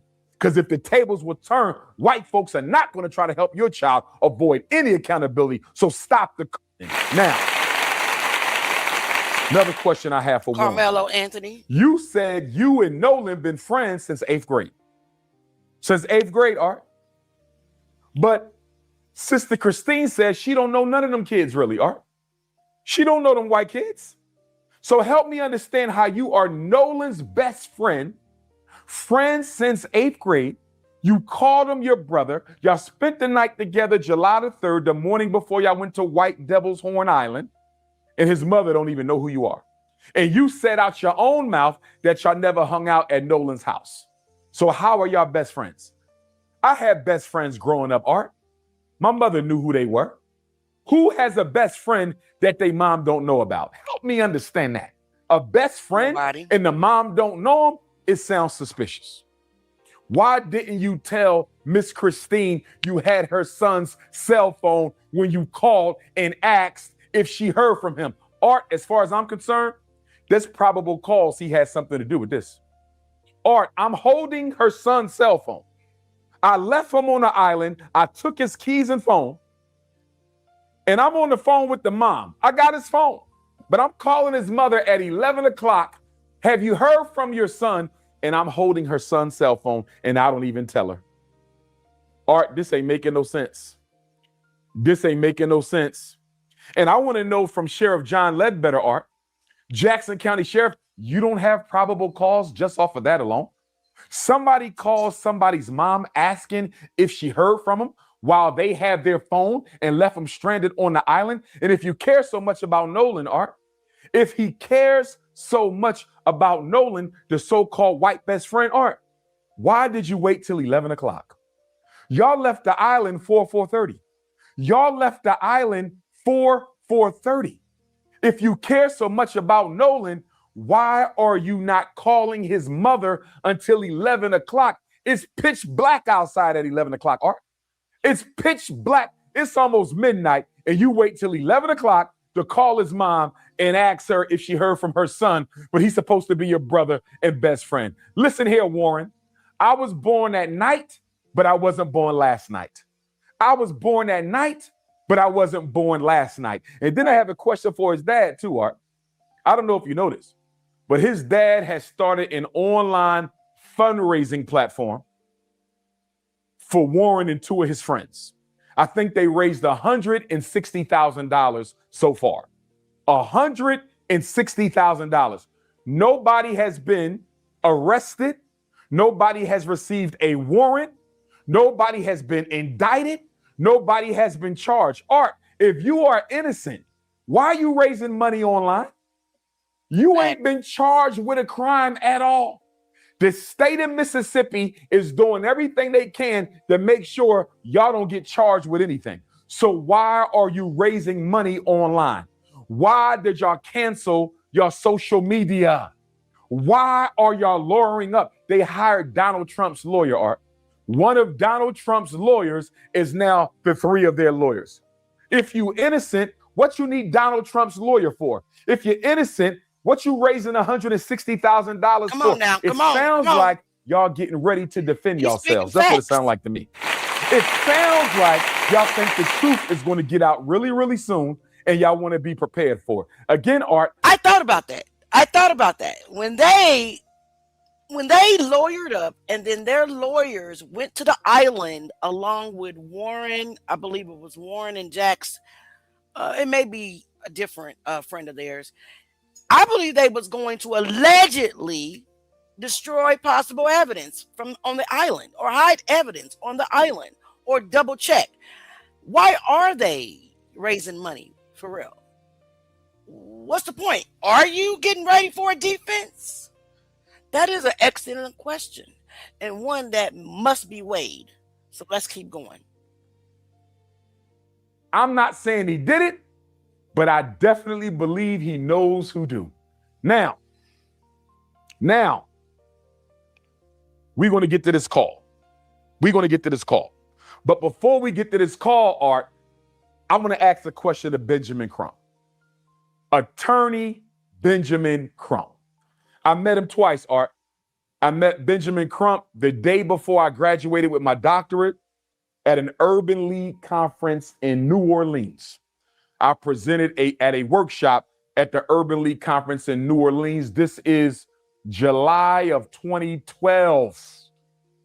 And I flew back to graduate and get my doctorate in clinical psychology. We had lunch. It's a few of us at the table. We had lunch. Okay. This is around the Trayvon era.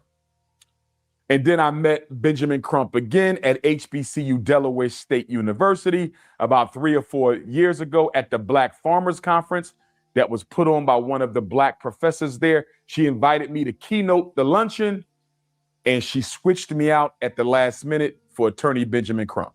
I understand it was a Black bourgeoisie event. I'm not a member of the Black bourgeoisie. I got switched out. I understand. No harm, no foul. Ben Crump gave a good speech. But here's my question to Benjamin Crump and Al Sharpton. Art. How long are y'all going to wait around before y'all call a spade a spade? How long is Ben Crump and Al Sharpton going to wait around, Art, before they tell the world that they don't think this investigation is being done correctly. How long before Benjamin Crump and Al Sharpton demand that the FBI and Department of Justice take over this investigation? Art, it's been over a month and we know nothing. Nothing. It's been over a month and we know nothing. Now, let me say this, Art. There's several circumstances through which you can demand the FBI come in and take over an investigation. One of them, Art, if there is a suspicion of public corruption or obstruction of justice. The FBI, the Department of Justice, can come in and take over a case on the suspicion of public corruption. But asking the Department of Justice and the FBI to get involved, because there's several things that came out that does point to some type of cover-up. And the biggest thing is the silence. The silence is very loud. Like, they are not telling us anything. And we know that they already know how he died. And it wasn't by drowning, because if it was by drowning, they would have said that a long time ago when the autopsy was complete. Let's keep going. He has some very valid and good questions. According to the Cajun Navy, another question for Ben Crump, Art. According to the Cajun Navy, they offered Ben Crump to put dogs on the boat and let the dogs sniff it out to see if anybody had recently been deceased on that boat or if there had been any blood on that boat. And according to the representative from the Cajun Navy, Ben Crump told him, don't do it. That boat with them dogs. Did you have your own dogs to sniff out the boat? Because if you didn't, why didn't you let them sniff the boat out with the dogs? The dogs can tell, Art, if somebody had recently lost their life or if blood had been spilled. He said Ben Crump told him no. I don't believe that. I need Ben Crump to explain that. I think he already did. I need Sheriff John Ledbetter to explain why the boat wasn't treated as a crime scene, potential crime scene. I need him to explain why all them white kids wasn't arrested and questioned, because if it was black kids and a white kid went missing, Art, they would have all been arrested and questioned. You know that. They would have all been arrested and questioned. And then let's talk about the autopsy, Art. Let's talk about the autopsy. So the Mississippi State Medical Examiner, they do their autopsy July 7th, right? July 7th. And then Nolan's mother requested an independent autopsy, as she should have. They send Nolan's body to Washington, D.C. When the black medical examiner gets Nolan's corpse, Art, the throat tissue and the lung tissue is gone. How is he supposed to determine if Nolan died from being choked out or if Nolan died from drowning if he don't have the throat tissue or the lung tissue, Art? How is he supposed to do his job and y'all didn't send the throat tissue or the lung tissue? And nobody has explained yet whether or not the medical examiner in D.C. is ever going to get the throat tissue or the lung tissue. And I personally believe, Art, What he just brought up is something that I brought up on my last live. So they have completed their autopsy. I'm talking about the state of Mississippi. Why not release the rest of the throat, the body parts that were missing, to the independent pathologist to complete his autopsy? That is a very good question. It's one that I raised a couple of days ago. So let's keep going. Was deceased before he hit the water. I believe Nolan was deceased before he hit the water. And the reason they held on to the throat tissue and the reason they held on to the lung tissue is they didn't want nobody to know that Nolan was murdered before he hit that water. Just like Emmett Till was murdered before he hit that water. Just like Dr. King's brother, A.D. King, was murdered before he hit that water. Remember, Art, when Dr. King's brother was murdered, Reverend A.D. King, they found him in a swimming pool. They ruled it a drowning. And then one of the paramedics said what, Art? One of the paramedics who took Dr. King's brother out the pool, Art, said he didn't have no water in his lungs. The paramedic said he didn't have no water in his lungs, Art. And plus, A.D. King, just like Nolan, A.D. King, just like Nolan, was a great swimmer, Art. Was a great swimmer. They kept them lungs, I believe. They kept the lungs, Art, because they knew that those lungs would have provided evidence of the fact that Nolan may have been Let me correct Dr. Umar on this, because if you're going to teach my audience, you got to teach them the facts. You can't. They did not keep the lungs, okay? Guys, they kept the throat parts. The lungs were dissected already. Ben Crump came out and he did acknowledge that they received the lungs, but there's no way for them to confirm if water was in the lungs or not, because the lungs were already dissected by the first medical examiner. So they did get the lungs and they were able to examine the lungs, but they couldn't come to a conclusion. The throat parts were missing, stomach as well. So I just wanted to correct that. You know how we are. Truth gang, gotta be truthful. All right. Ceased before he hit that water. They kept the throat because it may have shown some trauma that Nolan may have gotten choked out. And then you got the red substance around the back of the head that the DC medical examiner discussed. We don't know if Nolan got hit in the back of the head. We don't know if the blood simply drained to the back of the head. But here's the thing, Art. They say Nolan was found face down in the water. Nolan was found face down in the water, Art. Not only that, Nolan was transported face down to Washington, D.C. So guess what, Art? I have my doubts as to whether or not the red, which is probably blood in the back of the head, the subcutaneous red area, Art, I don't think that has anything to do with the blood draining to the back. You want to know why? Because he was found floating on his face. This is true. And he was sent to Washington, D.C. on his face. So the blood couldn't have went backwards, Art. I believe Nolan got hit in the back of the head, and it was that hit that cost him his life. It was that hit that cost him his life. It was that hit that cost him his life. Now, with that being said, Art, I want to go to Sister Tashima and Sister Christine going over to Warren's home, allegedly, to get Nolan's phone. So Sister Christine reported Nolan missing around 12:22 p.m. on the 4th. Sometime after that, her and Sister Tashima, Javon's mom, used Life 360, Art, and they tracked the phone to Warren's home. I believe it was Warren's home. Don't hold me to that. I believe it was, no, I think it was one over the friend's home, lady friend's home. I think Warren said they were swimming at a lady friend's home. Whoever house it was one of them kids who was out there on White Devil Horns Island. So they tracked the phone to this house, Art. And Sister Tashima said when they opened up the door, the house was dark. You know why the house was dark, Art? They turned the lights off so they wouldn't recognize nobody's face. When they saw Nolan's mom is outside, this is what I believe happened. This is what I'm gonna let. Nolan's mother and Javon's mother are outside. How did they know where we are? Turn the lights off because they are not going to leave until we open this door. They turned the lights off, Art, so they could hide. They didn't know that Nolan had Life 360 on that phone. They didn't know that Nolan had Life 360. Now, Sister Tashima said, Art, it took them 15 minutes to bring the phone.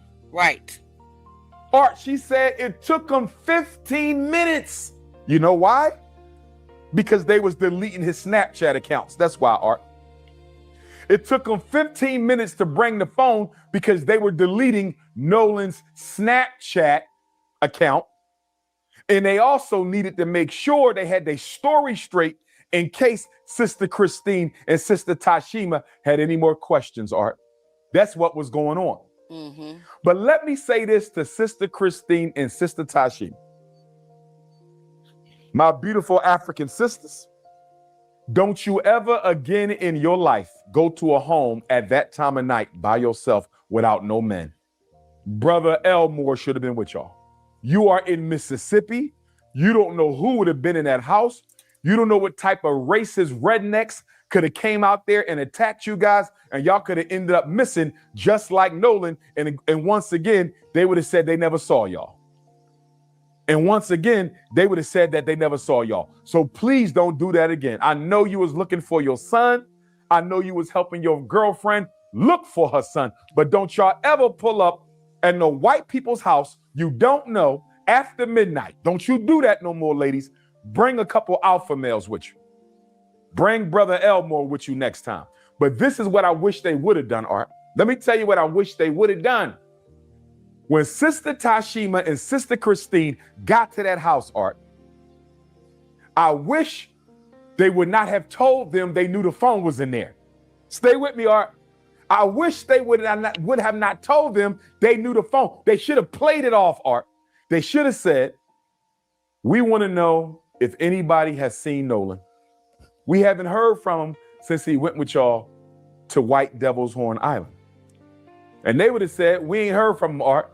And then I would have said, do you know if Nolan had his phone with him? I've been calling my son all day. He's not picking up. Do you know if he had his phone? And if they would have said no, Art, if they would have said, we don't know if he had his phone or not, you know what I would have done? I would have called the police and I would have told the police, Art, my son is missing. He went to White Devil's Horn Island with these white kids in his house. They have his phone. They don't know I know they have his phone. And they just lied to my face and told me that they don't know where the phone is and the phone is right in there with them. I believe that they are suspects in my son's disappearance and I want them all arrested. That's what I wish they would have done, Art. I wish they didn't tell them they knew the phone was in there. I wish they would have acted like they didn't know if the phone was in there and just asked them if they saw the phone. And once those white kids lied, I would have called the police because they never thought anybody was coming for Nolan's phone and keys. They never thought anyone was coming for Nolan's phone and keys because they didn't know Sister Christine had Life 360 on that phone, Art. They did not know that. And I think it is so disrespectful, Art, so racist and so bigoted that white people are filing false reports on Sister Christine's nursing license, Art. She now got to go before the nursing board in Mississippi, Art. Nolan's mother, still grieving the death of her son, she got to go and defend her credentials because white folks are mad that she's demanding justice for her son. This sounds just like Mamie Till Mobley, Emmett Till's mother. They did the same thing to Emmett Till, Art. After they assassinated Emmett Till, they harassed his mother. They sent her all type of threatening phone calls, letters, notices. Here we are, Art. 61 years later, they doing the same thing to Nolan Wells' mom. For black people who think white people have changed, for black people who think white people have changed, Art, it's time to wake up and smell the coffee. They are their ancestors, Art. They are their ancestors. They might be worse. They are their ancestors. And since they are their ancestors, we need to be our ancestors. Now, let's talk about the infamous CETO call, Art. So again, Javon sees Nolan at 3:40. The coach sees Nolan between 2:30 and 3:30. Katie sees Nolan between 3 and 4:30. I already told you I believe Nolan was unalived between 3:30 and 4:30. Now, our sister, what was her name? Jacqueline Brentley or something. Jeanette Brentley, Jacqueline Brentley. Forgive me, sister, for mispronouncing your name. Janetta. But our sister, who is an audio engineer, Art, she went through the laborious process of cleaning up the background conversation during the infamous CETO call. She cleaned up the background audio during the infamous CETO call, Art. And during the infamous CETO call, Art, according to her cleanup, it sounds like they were trying to clean up an unaliving of Nolan Wells. You hear people saying things like, is he still alive? Did you unalive him? Is he okay? People are shocked, asking questions. Is he still breathing? If that tape gets corroborated, all the white young folks on those 3 boats need to go to jail, Art. All of them. They need to be charged, all of them. All of them. Whether you committed the crime, whether you was an accomplice to the crime, whether you was an accessory to the crime. Whether you committed the crime, first-degree murder, whether you was an accomplice to the crime, you helped them carry it out, whether you was an accessory to the crime, you helped them plan it, or you helped them cover it up, Art, because I'm having problems. I'm having problems with this investigation. It is too lax. It is too soft. Right. And my question to Ben Crump and Al Sharpton, how long before y'all going to demand that the federal Department of Justice take over the investigation, Art? I agree. As I was saying earlier, But you can here's the thing with the federal and the FBI and the DOJ. We've seen what they did with the Kendra Johnson case. So I cannot necessarily say that I have full confidence in those agencies either. Let's keep it real. Just because someone calls the FBI or the Department of Justice doesn't mean the outcome is going to be different. It is what it is. Let's be realistic. Let's keep going. Man, the feds that take over the investigation, Art, if there is concern about public corruption and obstruction of justice, one of the boys' mom or stepmom, and I think it's Warren, allegedly, one of the boys' mothers or stepmothers is a chancery court judge. Another one of the children's parents is allegedly tied to the FBI. So, Art, if their parents are tied up in the Mississippi state power structure, if these children's parents are tied up in the Mississippi state power structure, you know damn well Mississippi is not trying to find any of those kids guilty of anything. You know that. Mississippi does not have a history of helping Black people find justice against white people. That is not the history of Mississippi. It ain't the history of Arkansas. It ain't the Listen, let me address this person that keeps talking about that Miss Christina wasn't with Tashima when they went to get the phone. Okay, yes, they were together. Yes, it was Tashima that went up to the house. Okay, but they went together. All right. Now, do me a favor and also know that nobody has made a sworn statement. Not anybody involved in this case has made not one sworn statement, period. None of them are sworn, okay? Let's stay on topic here and let's move on. Thank you. history of Texas. It ain't the history of Louisiana. It ain't the history of South Carolina, Georgia, Florida, or none of those states. So why isn't Ben Crump and Al Sharpton calling for a federal investigation? That's number one. Number two, Art, guess what? Horns Island is federal land. True. Horns Island is federal land, Art. If Horns Island is federal land, Art, why are we not demanding that the feds do the investigation and not Sheriff Ledbetter? The island is federal land, Art. It's federal land. Why aren't the feds carrying out the investigation? That's the second reason they should be involved. The third reason they should be involved, Art, is there's a strong likelihood that this was a federal hate crime and a lynching. Very strong likelihood that this was Nolan Wells' death is very likely to have been a federal hate crime, and it is very likely to have been a federal lynching, meaning more than one person participated in the racially motivated crime. So I just gave you 3 reasons why the feds should be investigating this case and not the sheriff's office. Why is Ben Crump and Al Sharpton dragging their feet? Benjamin Crump, you need to have a street march. You need to bring all of the black militia groups to Mississippi, and we need to march on Mississippi. Your approach to this investigation is too humble, it is too docile, it is too meek, it is too soft. You are dealing with Mississippi, and you have not activated any street protests. Sister Christine and Brother Nolan are not going to get justice, Art. Sister Christine and Brother Nolan Wells are not going to get justice, Art, if Benjamin Crump doesn't activate a street activism campaign. It is time for Ben Crump and Al Sharpton to activate a street activism campaign. And let me say this, Art. Al Sharpton is about to have another march on Washington. For what? For what? He's going to commemorate the Dr. King 1963 March on Washington. He's been doing it almost every year. But Art, it's an empty symbol. Al Sharpton, listen to me, sir. You don't need to march on. He has an interesting point. I didn't really think about that.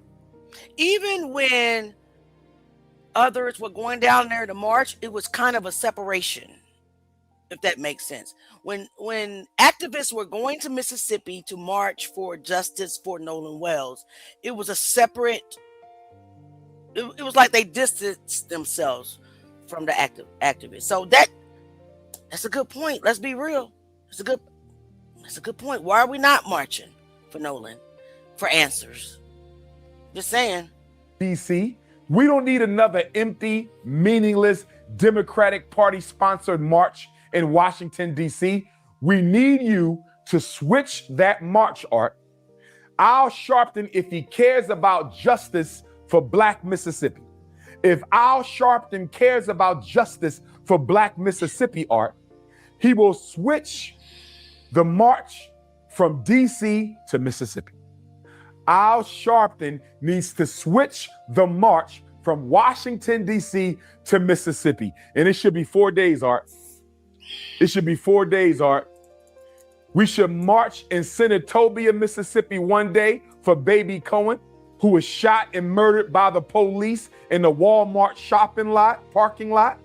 We got to march for baby Cohen, who was shot by the police in Senatobia. We have to march in Cleveland, Mississippi for our brother Trey Reed, who was unalived September 15th, 2025, hanging from a tree on Delta State University campus in Cleveland, Mississippi, September 15th, 2025. So we need to march in Cleveland, Mississippi. We need to march in Senatobia, Mississippi. We need to march in Jackson, Mississippi, because what just happened in Jackson on Monday, Art?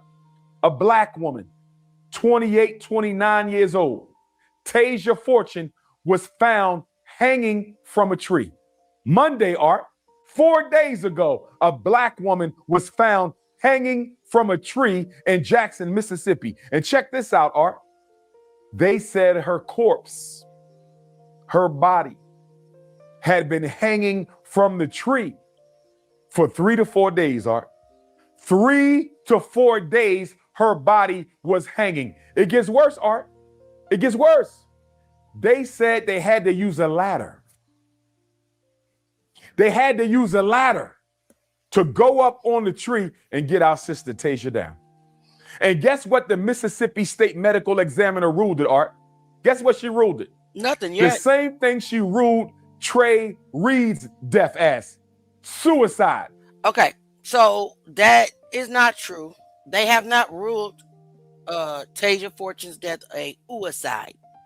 They have not came out and said anything about it yet. So we got to make sure that we're putting the right stuff out there. And he's saying a lot of good things, a lot of important things, but some things is a hit and miss with Dr. Umar. But let's keep going because he does have some awesome points. Let me ask you a question, Art. How many Black people you know hang themselves from trees?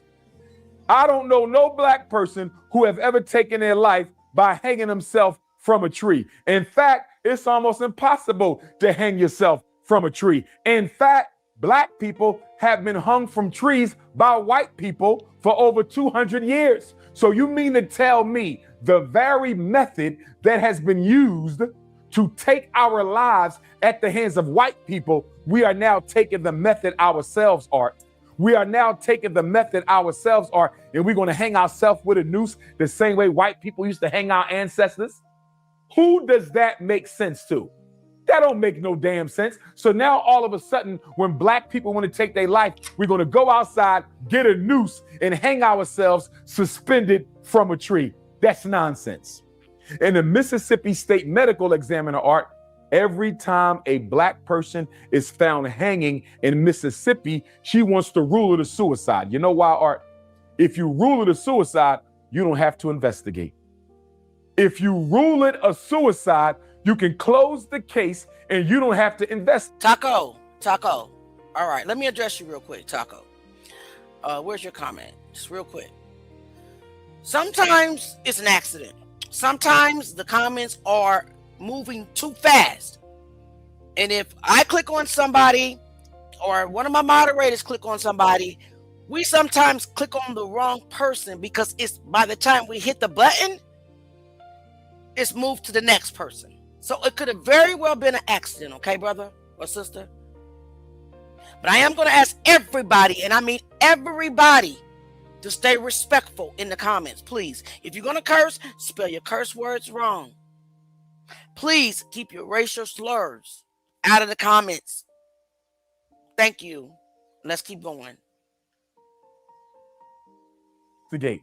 So Ben Crump and Al Sharpton need to turn up the heat under Sheriff Ledbetter's office. They need to turn up the heat under District Attorney Moraf's office because they are dragging their feet. They are not taking this investigation seriously.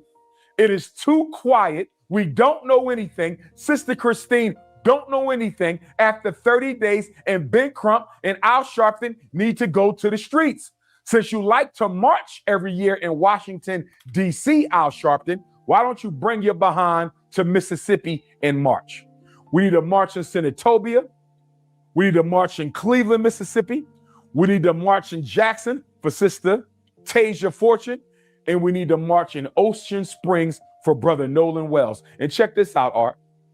The Attorney General said they're going to keep the toxicology and the autopsy report under seal. They're going to keep the toxicology and the autopsy under seal, Art, until the grand jury gets to see it. A grand jury is going to decide whether or not anybody is going to get charged with a crime, Art. And I have a big problem with that, Art. That's what happened with Carmelo Anthony. That's what happened with Carmelo Anthony. A grand jury proceeding is a relatively secret process, Art. You don't even know who's on the grand jury, Art. You don't even know who's a group of secret white people. A group of secret white people are going to decide if any of those 30 white kids on those 3 boats should be charged with a crime in the death of Nolan Wells. And we won't even know who they are, and we won't even know how they came to their decision, Art. We won't even know who the grand jury is, and we won't even know how the grand jury came to their decision. What is Ben Crump ready to do? What is Al Sharpton ready to do if the grand jury returns no indictments on anybody at all for the death of Nolan Wells? Will Benjamin Crump be ready to march then, Art? Will Al Sharpton be ready to march in Mississippi then? If the grand jury says this was an accidental drowning, case is closed, no indictments, what is Ben Crump and Al Sharpton going to do? Because right now, and I respect them both. I'm going to say this. If they come back with some bull crap, accidental, whatever, I say Ferguson 2.0. That's what I say. Ferguson 2.0. Period. Both are. But right now, the way this case is being handled, they are too docile. They are too meek. They are too humble, and they are too soft. We need some street action. We need some street protests. We need some street marches. We need to raise up the temperature in Mississippi, Art. That's what we need to do. This is the state that unalived Medgar Evers. This is the state that lynched Emmett Till. Yep. This is the state that took the life of Baby Cohen. This is the state that lynched Tasia Fortune. This is the state that lynched Trey Reed. This is Mississippi, the state that tried to lynch Fannie Lou Hamer, the state that tried to lynch Ida B. Wells. When are we going to wake up and smell the coffee? Wow. Now let's get to the infamous call, Art, and I'm going to wrap this up. Let me get to the infamous call, and I'm going to wrap this up. They called the Cito company at 4 o'clock. Let's not forget about Georgia. We already talked about the background noise that the audio engineer, our beautiful black sister, Jeanette Brentley, cleaned up. Sounds very suspicious, Art. It sounds like they may have been in the act of unaliving Nolan Wells when they made the call. It sounds like they may have been in the act of unaliving Nolan Wells when they made the call, Art. Allegedly. And guess what, Art? That would make perfect sense. You want to know why? Because the call was bogus. Nothing was wrong with that shit. This is my allegations. This is my belief and my allegations, and I'm standing on it. Nothing was wrong with the boat, Art, and I'm going to explain to you how we know this. Nothing was wrong with that boat. They made that call because they needed an alibi, Art. They needed an alibi. So if Nolan Wells, when Nolan's body was found, Art, if they were able to determine the time of death, when Nolan's body was found, and if they were able to determine the time of death, they say, wait a minute. Nolan was unalived at 4 o'clock. Guess what, Art? They could say our boat was sinking at 4 o'clock and we was on the phone with Cito. The phone call was an alibi, Art. The phone call was a decoy. The phone call was a bait and switch. There was nothing wrong with that boat, Art. I agree. So listen, we know that Mississippi is going to find all the audio engineers they can find, Art. We know that Mississippi is going to find all the audio engineers that they can find, Art, to try to say that the background noise cannot be corroborated or verified. Right. Didn't we just hear one? Didn't we just hear one say that? Didn't we just hear one say that we didn't hear what we heard, like we deaf, dumb, and blind and can't hear? Yeah, they're doing that right now. They're doing it right now. And it's going to be multiple of them that's going to come out and try to discredit that audio. But we got to stick to what we heard. We got to stick to what we know. We got to keep our foot on their necks, and we got to keep talking about it. We have to not allow them to sweep this under the rug.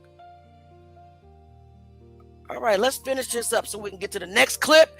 We all got jobs on this channel, and we got to go to work in the morning, so I'm not going to hold you guys too long. All right. You know they're going to say that. They're going to say we can't use the background noise. There's too much going on. We don't care what Sister Jeanette Brantley had to say. We don't care what y'all conspiracy theorists got to say. We had our own FBI audio engineers listen to it, and they can't make out the conversation. They're doing it right now. I believe it says what Sister Jeanette Brantley says it says. I believe it, Art. It makes perfect sense. They called at the time that they were unaliving him to have an alibi and an excuse. But guess what, Art?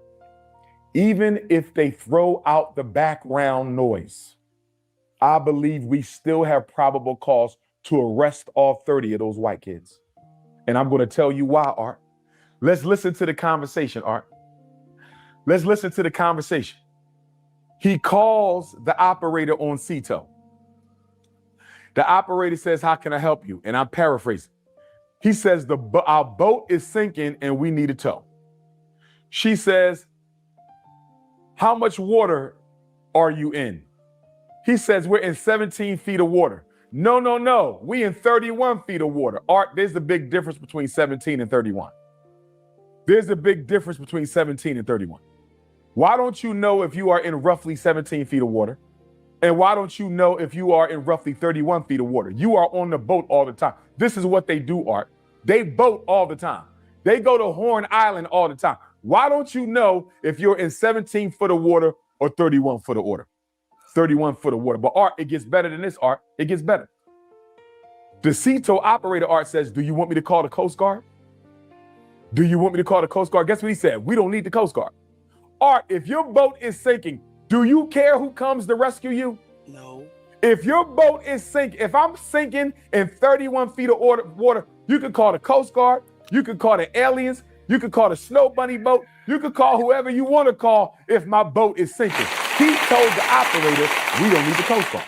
Who does that, Art? Right. Who says we don't need the Coast Guard Somebody who already called his granddaddy prior to calling the CTO, and granddaddy called the captain and told him not to go. So that's why.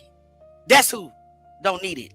Because just like you said, and just like the GPS shows that they were docked on Horn Island. They were anchored there. The boat hadn't moved yet. So the call was a decoy. Just like he said, I believe that allegedly now. If we sinking. So she says, okay. She says, how many adults are on the boat? Pay attention to this, Art. We caught him in another lie. Listen to this. She says, how many adults are on the boat? He said, quote, there are no adults on the boat. He lied, Art. Second lie. First lie, he said, Nolan said, I'm staying behind to hang out with Katie. Y'all can leave me. Katie said Nolan told her, I'm headed back to the boat because my friend's about to leave. That was lie number one.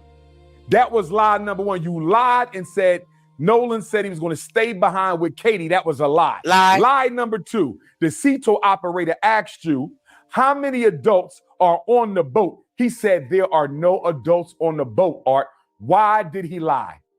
Why did he lie? She said, how many people on the boat?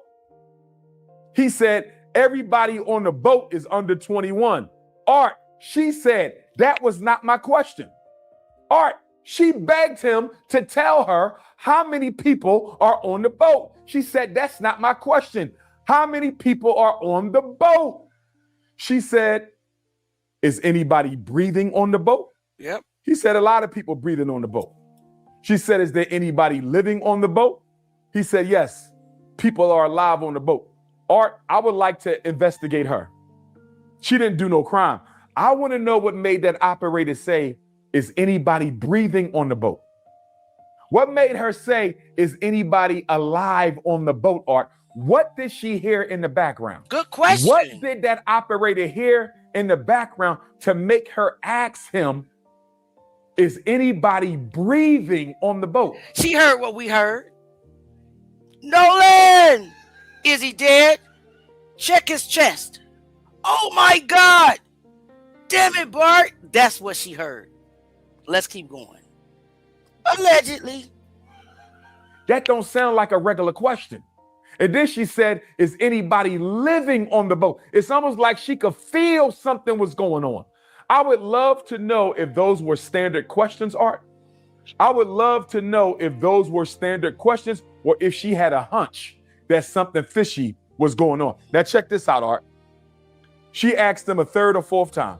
He would not answer the question, Art. He would not. The question was so simple, guys. How many people are on the boat? First answer, there are no children on the boat. She asked, how many adult or children on the boat? There are no children on the boat. She kept asking him, how many people are on the boat? There were 0 people on the boat that are under the age of 21. I mean, over the age of 21. He just would not give a simple answer at all whatsoever. And all of that shit, every piece of that phone call, of that call, was suspect. But they want us to believe that we didn't hear what we heard. They want us to believe that we're deaf, that we're making up stuff, we're hallucinating. They want us to believe all this stuff. What is it, the Mandela effect? I'm not sure if that's the right word, but it's diabolical. Let's keep going. Answer the question. How many people are on the boat? Guess what he said, Art? Like 7. Thank you, Melina. Like 7. Art, the boat only holds 8. They went out there that morning with 8. 7 Caucasians and Nolan. 7 Caucasians and Nolan. Art, they left with 7, right? When she said how many people on the boat, Art, why did he say like 7? Right. Why didn't he say 7? Come on, man. It's only 7 people. Preach. Why couldn't he say 7? I caught that. He said like 7. Like, what? You don't know the number? First of all, you stall trying to get the answer, muting your phone, coming back and say, hello? Like, you still there? Oh, like 7. You don't do that. They just think that we're so, like, they think we're our uneducated ancestors. That's what they think, but we're not them. Why did he say like 7? You know why he said like 7, Art? Because he didn't know if Nolan was still alive or not. He didn't know if Nolan was still alive or not. So let me say like 7 in case he survives. Because Art, if you call me up and say, Dr. Umar, how many people at the basketball game? I can't count them all, Art. I'm going to say like 100. It's like 100. Because I don't know. It could be a little less than 100. It could be a little more than 100. I'm going to say it's like 100. But Art, if it's only 7 people on the boat, I don't need to say like 7. I could just say 7. He didn't want to give her a direct answer. Why didn't he want to give her a direct answer, Art? Because he knows it should have been 8 people on that boat. He knows it should have been 8 people on that boat. So he said like 7 because he didn't want to say 7 so nobody can ask him where the hell was Nolan. Facts. Nolan's life was taken between 3:30 and 4:30, and they know exactly how and who. They know exactly how and who, Art. And they took the phone and the keys to get rid of any evidence. They took the phone and the keys to get rid of any evidence. And if Sister Christine and Sister Tashima didn't go to that girl's house to get that phone, they would have discarded it, Art.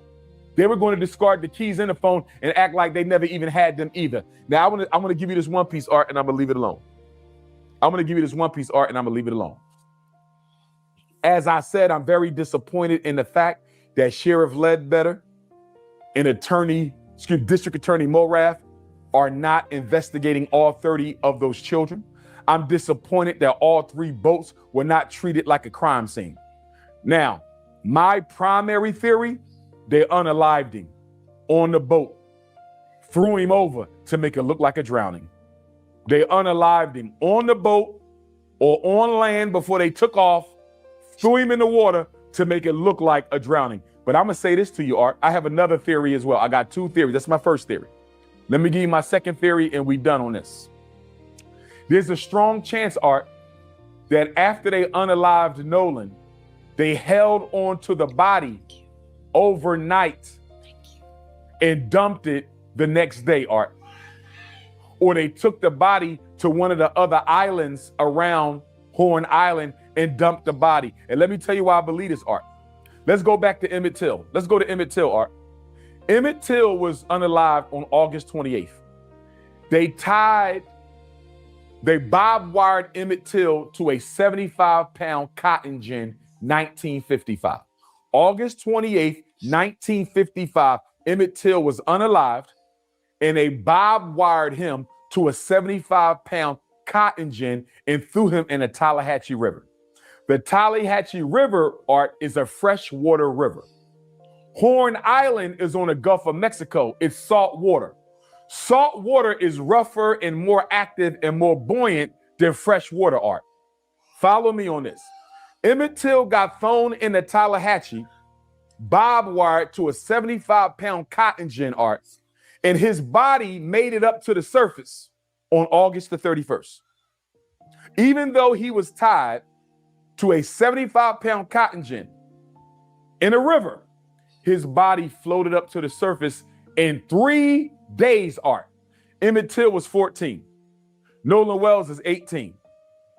If Nolan Wells was unalived and dumped immediately on July 4th, Art, we should have saw his body on July 5th. If Emmett Till's body can make it to the top in 3 days, tied to a cotton gin, Art, why did Nolan Wells' body only surface the morning of July 6th? I think there is a strong possibility they held onto his body, Art, because they were afraid that if they dumped it immediately, it would surface too soon. If they dumped Nolan's body too soon, it would have surfaced before they were ready. That body could have floated back, Art, before they made it back home. They all go to jail. They could have held onto his body, Art, and dumped it on July 5th or dumped it the morning of July 6th. Because according to science, Art, Nolan's body should not have surfaced for 3 days. Or, according to what happened to Emmett Till, it should have surfaced within a day. The fact that it took Nolan Wells' body 41 hours before we saw it, I think that body might have gotten dumped, Art.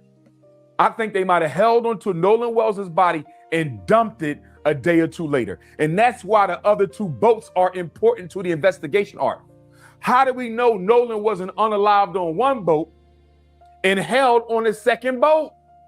How do we know that? How do we know a second boat didn't take Nolan Wells' corpse to one of them other islands and then the body floated back, Art? Why are we not investigating all 3 boats and all 30 white children? Art, I'm gonna tell you like this. For that boy to not tell that CETO operator how many people was on that boat, and she asked him 3 times, and the fact he lied and said there was no adults, and then he still didn't answer her question and said everybody under 21, and she had to repeatedly say that was not my question. Truth gang, where's the lie? Where is the lie? The whole call was suspicious. The whole call, the muting, the not knowing the answers to the questions, not knowing how much water was in the boat, first saying, oh, we're in 17 feet, 31 feet of water, not knowing how many people were on the boat. All of it suspect. We got to keep talking about Nolan. They want to silence us. They want to shut us up. We can't allow them to shut us up. Let's keep going. And then I got one more clip we're going to listen to. Why are you unwilling to tell her it's only 7 people and not 8 people? Last thing I'm going to say, Art, shout out to Tyler Perry, Terrell Owens, Colin Kaepernick for helping to pay for the funerals, autopsy, as well as reward money for information leading to an arrest. But guess what, Art? That reward money needs to be more than $175,000. Mississippi is the poorest state in America. 1 in 4 people live in poverty. We need that reward money, Art, to go up to $1 million. I need LeBron James, Rihanna, Tiger Woods, Venus, Serena, Kanye. Get that reward money up to $1 million, Art. We need the reward money up to $1 million so those white folks will start talking. $175,000, Art, is not enough money. We need $1 million. Guess how they found the 3 civil rights workers in Philadelphia, Mississippi in 1964, Art? Remember the Ku Klux Klan murdered those 3 workers? Cheney, Goodman, and Swerner, Mississippi burning. Guess how they found out? An undercover FBI agent tipped off the FBI to where those 3 bodies were buried. Do the FBI have any undercover officers operating in this case? Does the state of Mississippi Bureau of Investigation have any undercover officers operating in this case? We need some undercover agents to weave into the lives of these young people and find out exactly what happened to Nolan Wells. And that's why Benjamin Crump and Al Sharpton need to demand a federal takeover of this investigation immediately. I agree. But I agree. Now, if this is a crime, there has to be a potential motive. Hold on a second. That I don't have 100% confidence in the feds. I don't. Just by the way that they treated Kendrick Johnson's case, yeah, they can cover up things as well. Well, everybody, welcome my brother Rogish to the panel. Salute. You got anything else to say before we watch this next clip? I want us to watch this retired Army interrogator break down Warren's interview. Yeah, let's watch that. Yeah, because he caught Warren in several lies. So I want to get into that before we leave for tonight.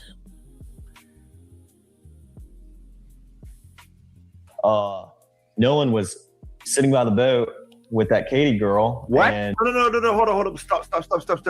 That directly contradicts what this guy just said like 2 minutes. Oh my God. Listen, this is part 2 of my analysis of the Brandon Tatum interview with Warren Hudson, who claims to be Nolan Wells' best friend. If you're here from part 1, I apologize. It took me so long to get part 2 up. Had some stuff going on in the private life. For those who are new or don't know, I am a former Army interrogator, human intelligence collector.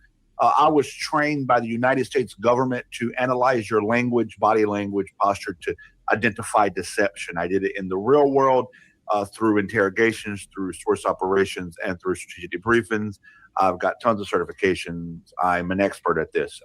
So what I'm doing is I'm watching these interviews with the friends of Nolan Wells and that they did with Officer Tatum, Brandon Tatum, and I am identifying deception. So I'm going to give you the same caveat in this video that I gave in the last video. And if you haven't seen part 1, I suggest watching that so this part makes more sense. Identifying deception simply means that the whole truth's not there. Now, that lying by omission is still a lie. Lying by changing the truth is still a lie. But the thing is, when I say I'm identifying deception, I don't know why you're lying or necessarily what you're lying about. That's what an interrogation is for, which is my former occupation. If during the course of me talking to you, I identified deception, I would take a note of that and then exploit that during an interrogation to find out what you're lying about, because you're lying about something, and I would find out why you're lying. So when I say in these interviews that I've identified deception, I'm not saying that anybody is guilty of anything. Also, sometimes when you exploit deception, it could be something super innocent, like a misunderstanding or something like that. So I don't know. I don't have the evidence to say that Warren here is guilty of anything. I don't have the evidence to say that any of these boys are hiding something and know something that they haven't said. However, I will be very clear on what my theories and opinions are as we go along. And I will tell you some of the conclusions that I've personally came to through following the evidence, following the case, and listening to these interviews. But the part of this interview that I just started this clip off with, I think is one of the most important things that I've accidentally discovered while listening to these interviews. And I need to show you that first.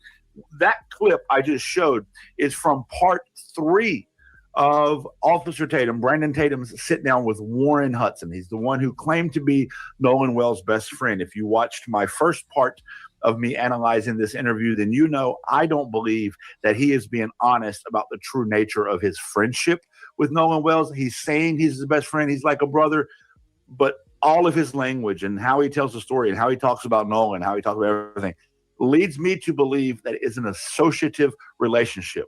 They just are in the same friend group or same circle of friends. They're on an association matrix.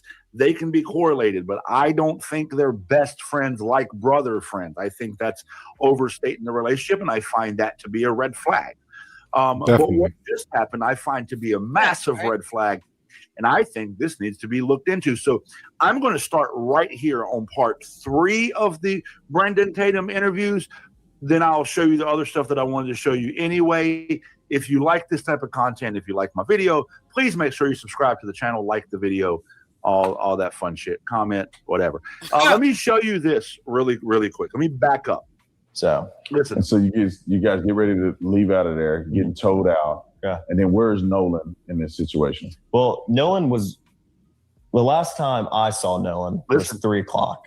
Last time he saw Nolan was 3 o'clock. Write that down, guys. Critically important information. Listen to what he just said, because he said the last time he saw Nolan was 3 o'clock. Now, let me show you where he said that they were towing the boats out. Watch this. All right, right here, he's talking about when his buddy Bart pulls out his buddy Wyatt's boat. So Bart is on one boat, and he's pulling out Wyatt's boat. Wyatt's boat is the one that you've heard about was taking on water and sinking, and that's why they had to leave Horn Island. I want you to pay attention to this. To where we're out of all this, all this chaos, because we left at 4:30, and there was still. We left at 4:30. We left at 4:30.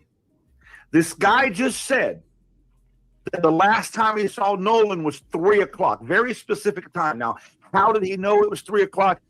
Brandon Tatum didn't ask him that. If this was an interrogation, that's a key question I would ask. How do you know it was 3 o'clock? Right. He said he saw Nolan. Watch. Let me show you. Watch. Hang on. Watch. And then where's Nolan in this situation? Well, Nolan was, The last time I saw Nolan was 3 o'clock. 3 o'clock. And Nolan was cradling a girl in his arms.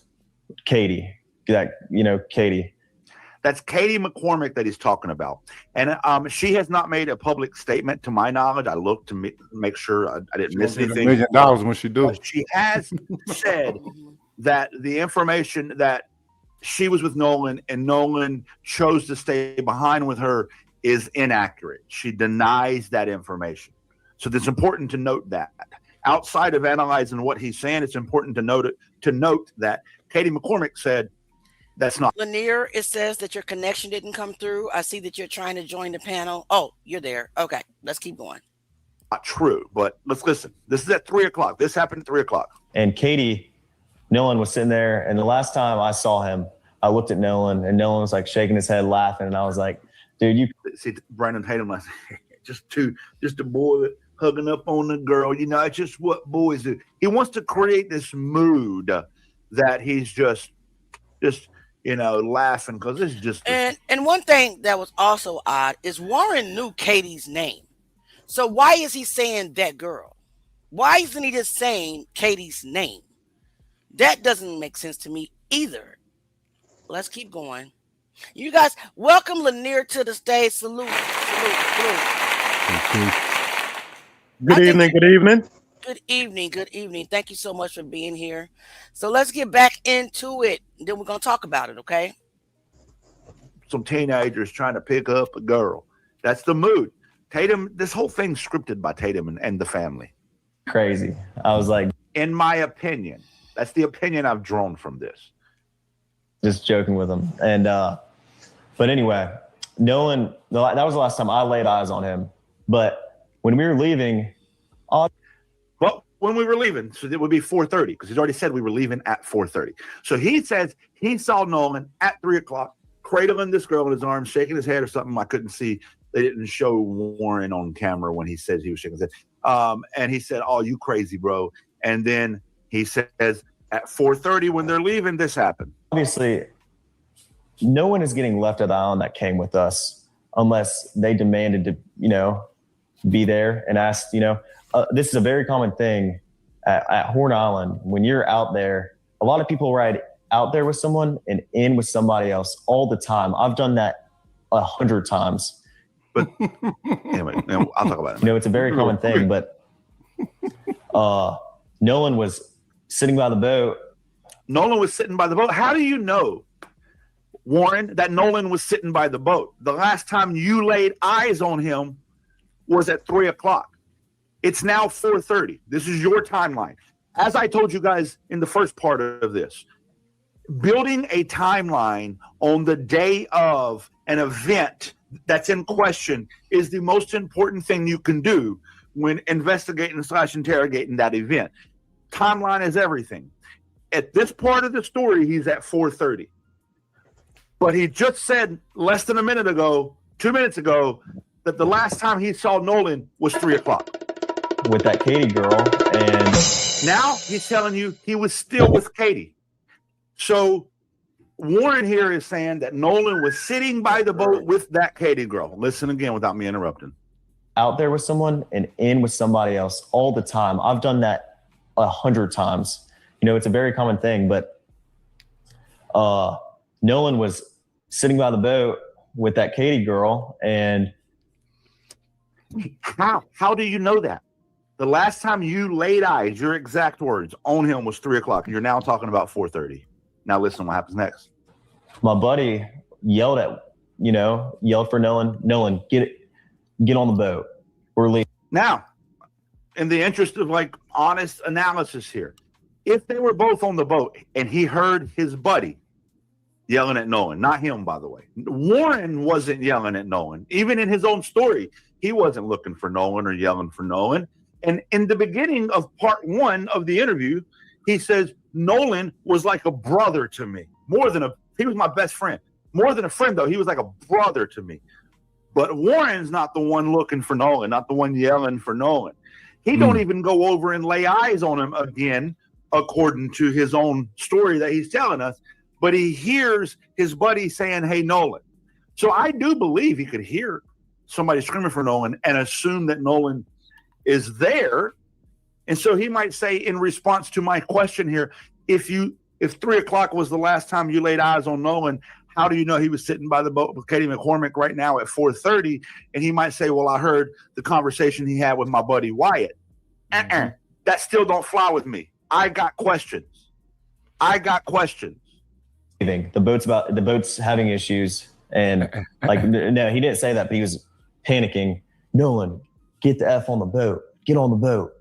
And Nolan said, no, I'm staying out here. I'm going to ride in with somebody else. And it's not uncommon to hear, but notice he didn't say Nolan said, I'm going to stay here with Katie who I'm sitting with next to the boat. No part of that exchange would have given Warren the details to know that Nolan was sitting by the boat with Katie, which was his exact words. So in the exchange that he says he heard from Wyatt and Nolan, Wyatt said, get the fuck on the boat, get the fuck on the boat. Nolan said, no, I'm staying here. I'll ride back with somebody else. And he says that's common. I believe him. I believe that's common. I believe that anybody could have stayed behind and rode back with somebody else. Sure. But I'm going to get back to that in a minute. But what I want to focus on is he said the last time he saw Nolan was at 3 o'clock. And now he's telling you that Bart was pulling the boat out at 4:30 and that Wyatt yells to Nolan at 4:30. And then he tells you. That is a good question. How did you last see Nolan at 3 o'clock p.m. and then turn around and say that Wyatt was yelling at Nolan to get on the boat? Get on the boat. That he didn't see. Right. So wouldn't you see Nolan at 4:30? Yeah. That don't make sense. Let's keep going, guys. And Nolan was sitting by the boat with Katie McCormick at 4:30. How can he know that if he wasn't looking at him himself? He contradicted himself. That's blatant deception. It needs to be immediately exploited and interrogated. But it's not like my buddy asked him one time. My buddy asked Nolan multiple times to get. So your buddy asked Nolan multiple times, and you never did. Your brother, your best friend. Right. On the boat. Nolan, get on the boat. Get on the boat. We're leaving. If you're coming, you got to come now. And Nolan made a decision to stay out on the island. And like he said, how many people heard that? Were there just, at least just a 5 few, or? Everyone that was on our boat right there, because the Palm Beach had already. This is bullshit, right? So first of all, Brandon Tatum once again is asking a dishonest question. How many people heard that? Under what circumstances could Warren know how many people heard that? Did he go around and do a survey on the boat? Hey, did you hear that exchange between Wyatt and Nolan? Yes or no? Did you? What about you? Matter of fact, let's just do it this way. Raise your hand if you heard the exchange. He don't fucking know. This is just a way to add indirect veracity to his statement and give the illusion of verified information. Left. My buddy went ahead and went home on the Palm Beach, and 3 guys on the way back. And Nolan wasn't the only person to ride out there with us and in with somebody else. I mean, we had multiple people in our group that rode out with us and rode in on someone else's boat. And that, like I said, that's not an uncommon thing to do. I mean, a lot of people do that. I could name probably 50 people out there that day that ran out with somebody and ran back in with somebody else. So, I mean, it's not like it's an uncommon thing, but that's not the point. It's not like we just left him there, or my friends just left him there. Nolan made a decision to stay on the island after my friends asked him multiple times and told him to give. My friends asked him, listen, the more this guy talks, the more it confirms to me in my heart that he has misrepresented his relationship with Nolan. Point fucking blank, period. If his friends, who he says my friends asked him, once again, it shows me that it's an associative relationship. My friends asked him multiple times, you're his best friend. If everybody's basically begging Nolan, get on the boat, go back with us, bro. Don't stay behind, bro. Come on, bro. It's what it sounds like. He's making the story sound like they're being asked multiple times, over and over and over and over. We don't want to leave nobody behind. Why didn't you go try to convince him? Why didn't you have a conversation with him? What'd you do? Just sit on the boat and heard everybody arguing with Nolan? I was like, fuck it, not my problem. Is that what you were doing? Because that's exactly what the fuck it sounds like on the you were boat, doing. and he decided to stay. And I heard the girl that he was with, Katie, had text somebody that she heard people yelling correct for Nolan to get on. Is that true? And I have a picture of that. She texted my buddy, and the next day everybody was panicking, and everybody's texting Katie, you know, because she was obviously seen with Nolan the whole day at the island. Katie sent a message to my buddy the next day and said, my buddy. This is the last time I saw him. You know, he's really sweet. But she also mentioned that the last time she saw Nolan was when my buddy was yelling at him to get on the boat. And she was right there to see that Nolan decided not to. Yeah. Did y'all catch that? Because I caught that. So the last time that she saw him was the last time he saw him. Anytime you're hearing he said that. That's funny. You got something to say? Yeah, the last time that she saw him was also the last time that he saw him. Right. He say 3 o'clock, but then he say that, okay, you know, she That's was one of the people contradictory. who heard Nolan being, I guess, ordered to get on the boat by a good friend, not a distant friend or whatever. Very, very interesting. Very interesting. What was you saying, Lanier? For argument's sake, now, because I'm, you know, I just want them people to miss me with the BS. If you last saw Nolan at 3, but then you about to leave at 4:30, where does Katie come into play? Because if anybody remember the initial statement that Katie gave was she got on the boat because her sister and fiance came to get her to take her back home. So why would Nolan sit around and be on the island by himself if that girl already done left? Who's her fiance? No, her sister's fiance. Yeah, her sister Macy. Oh, okay. Also, so why didn't Katie leave with the people that she came with? Did Katie actually come with the 3 boats? Did she actually come with the boys? Because why did they have to come and get Katie? Nobody's ever asked that question or answered that question. What was the reason that she had to get her sister and her brother-in-law to come and get her? Who did she ride with initially? Exactly. So now that goes back to say you demanded him to get on a boat, but he was so decisive and staying. It doesn't make sense if the last time you saw him was at 3, but then y'all leaving at 4:30. That's a whole hour and a half. Yep. So you're arguing with this man for a whole hour and a half to get on a boat, but he want to stay with a girl, which the girl said the last time she saw him is. So that means they wasn't in the company of each other when they was telling him to get on the boat because she was about to leave. Nope. So what purpose was for him to stay on that island? He didn't. And then this is another factor that I don't think that people really caught. Remember when they said that someone called Nolan's mother around 11 and said that Nolan was missing? Yeah. Yep. Okay. Now, have you heard from Nolan? How would it be possible for her to hear from Nolan if he doesn't have his phone? Because you knew he didn't have his phone. Correct. Correct. So now it takes from 11 o'clock all the way to the next morning for them to get out there to look for him, which he wasn't nowhere. Go ahead. But didn't the GPS show that they returned around 7 p.m.? It was 7:30 something, but there's still 73 minutes missing. Gotcha. An hour and 13 minutes missing because the sun set at Horn Island at 8 o'clock. So that means after they made their return trip once, then they left out. And then they came back to the dock, and then they went to the original dock, and then they came back to Fort Bayou. That gives them enough time at the western tip of Horn Island to either dump him out there or somebody had a smaller craft and took him out there. Yep, allegedly. Good points. Great points. Awesome. So let's keep going, guys, okay? Let's get into it. Great point, Lanier. Thank you so much. No problem. She said. Take that with the biggest grain of salt. But he said, she said, the last time that she saw Nolan was when everybody was yelling at him to get on the boat.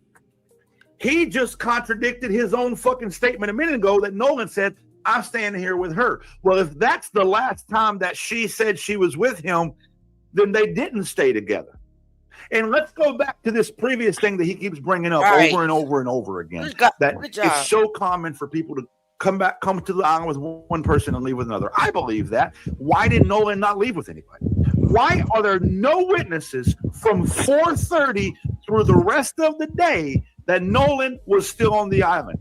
This entire time that they've been talking, Brandon Tatum has made a point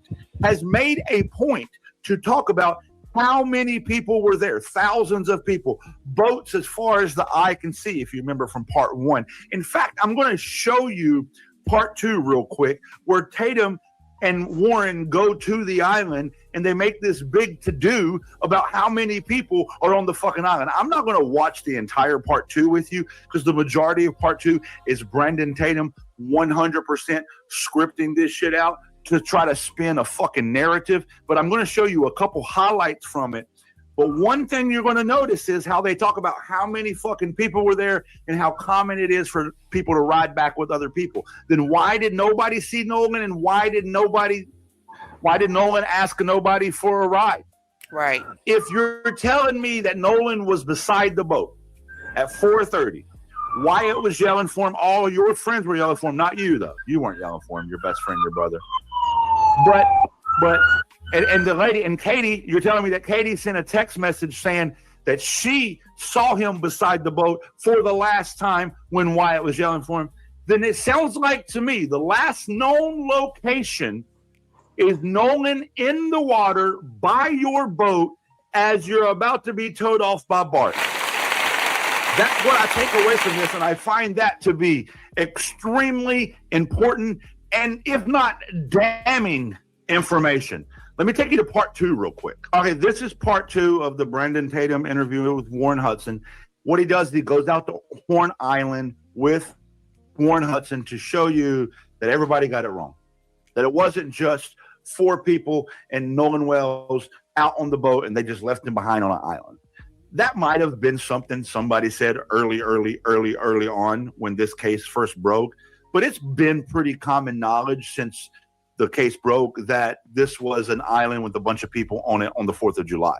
So this entire thing by Brandon Tatum to debunk this theory that they just went to an abandoned island with 5 people and left him behind, nobody was really saying that. And it does nothing to help solve this case. It does nothing to bring anything to light, because the prevailing theory at work here is that Nolan was left behind by the people that he went out with and then was never seen again. That's the prevailing theory. So for Brandon Tatum to spend all this time trying to debunk a theory that's not the prevailing theory, that's not what everybody thinks, it proves that this is just a scripted show for him. People are currently accusing him of exploiting this story and doing this whole big thing and getting these exclusive interviews just for the attention. And this helps their case. Because you're trying to debunk a theory that nobody's saying that. They're saying, hey, there was thousands of people on the island. Why did nobody see them? There was thousands of people there. What happened after they left? That's what they're saying. But he does nothing to address that. He does everything to address this theory that there was a bunch of people that they left him on the island. Listen to what he said, Rich. Just listen to the words he says. But on 4th of July, this is a celebration. And so this wasn't a small place where 4 boys took their black friend and dropped him off and never seen him again. This place was flooded with people. And that's the point, Brandon Tatum. That's the fucking point. He spends, what part of the video is this? This is the 3-minute, 48-second mark. From the beginning of the video till now, he spent 3 minutes and 48 seconds debunking this theory that they just went out on a boat and left Nolan out there. That's not the prevailing theory. So you're not actually doing anything to try to help solve the case. You're just, I don't know what the fuck you're doing. And watch this. Let me show you something else. Look at the beginning. This is the beginning of the video. Let me show you something. This is very telling too. Watch this. People you'll see on the video is getting onto the boat. Look at that video he's showing right now. He's showing you the point of this video. If you want to go watch the whole thing yourself, I don't recommend it. It's not worth it. But he's showing a bunch of people getting on multiple boats. He says, see, it wasn't just one boat with 4 or 5 guys who drove out with their black friend. It's multiple boats and a bunch of people. And look at this video. Guys, I want you to look at the video. The video is clearly a home security camera from upper vantage point overlooking where the boats were loaded. According to what Warren said in the first part of this interview, this was somebody's grandfather's house. I believe he said Wyatt's grandfather. I'm pretty sure it was Wyatt's The grandfather that called the captain. So that means the only way that Brandon Tatum has this video to show you is if he got it from Wyatt's grandfather. That means that, as I predicted in part one of me doing this, that this entire thing, having the interview, doing the whole thing, was a joint operation between Brandon Tatum and the family. That proves my theory correct, that they are working together. Otherwise, how would he have this camera? In fact, they let Brandon Tatum go on top of their house to spin this narrative that nobody's even using. And they took 3 boats out. It wasn't just one. It wasn't just Nolan and 4 boys. It was a multitude of people before you ever did this interview, Brandon Tatum. People knew that on several different boats, and some of the boys that they're accusing wasn't even on the boat that Nolan was on. But let me show you from the vantage point where I have the video to prove that I'm here where I say I am. See, now he's gonna go up their house. So right now, he's on. Here's top the of angle. He's literally on top of their house. So, like, my whole point here is that he is quite literally working with the family to script this whole thing.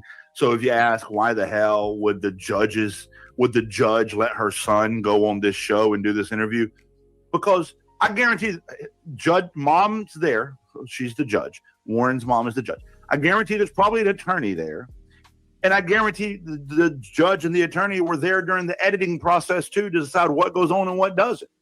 But now let me show you in part 2 where he talks to Hudson. Where he talks to Warren Hudson. Let me show you something. I'm pointing a couple things out during this conversation. They're on Horn Island. He's asking them, what's the truth about sure. And nobody knows what happened. Nobody could have seen what happened but the boys. It's a flat out lie. Nobody said that. That's the whole point, Brandon Tatum. Is there anything that you want to say, you want people to know about this whole experience?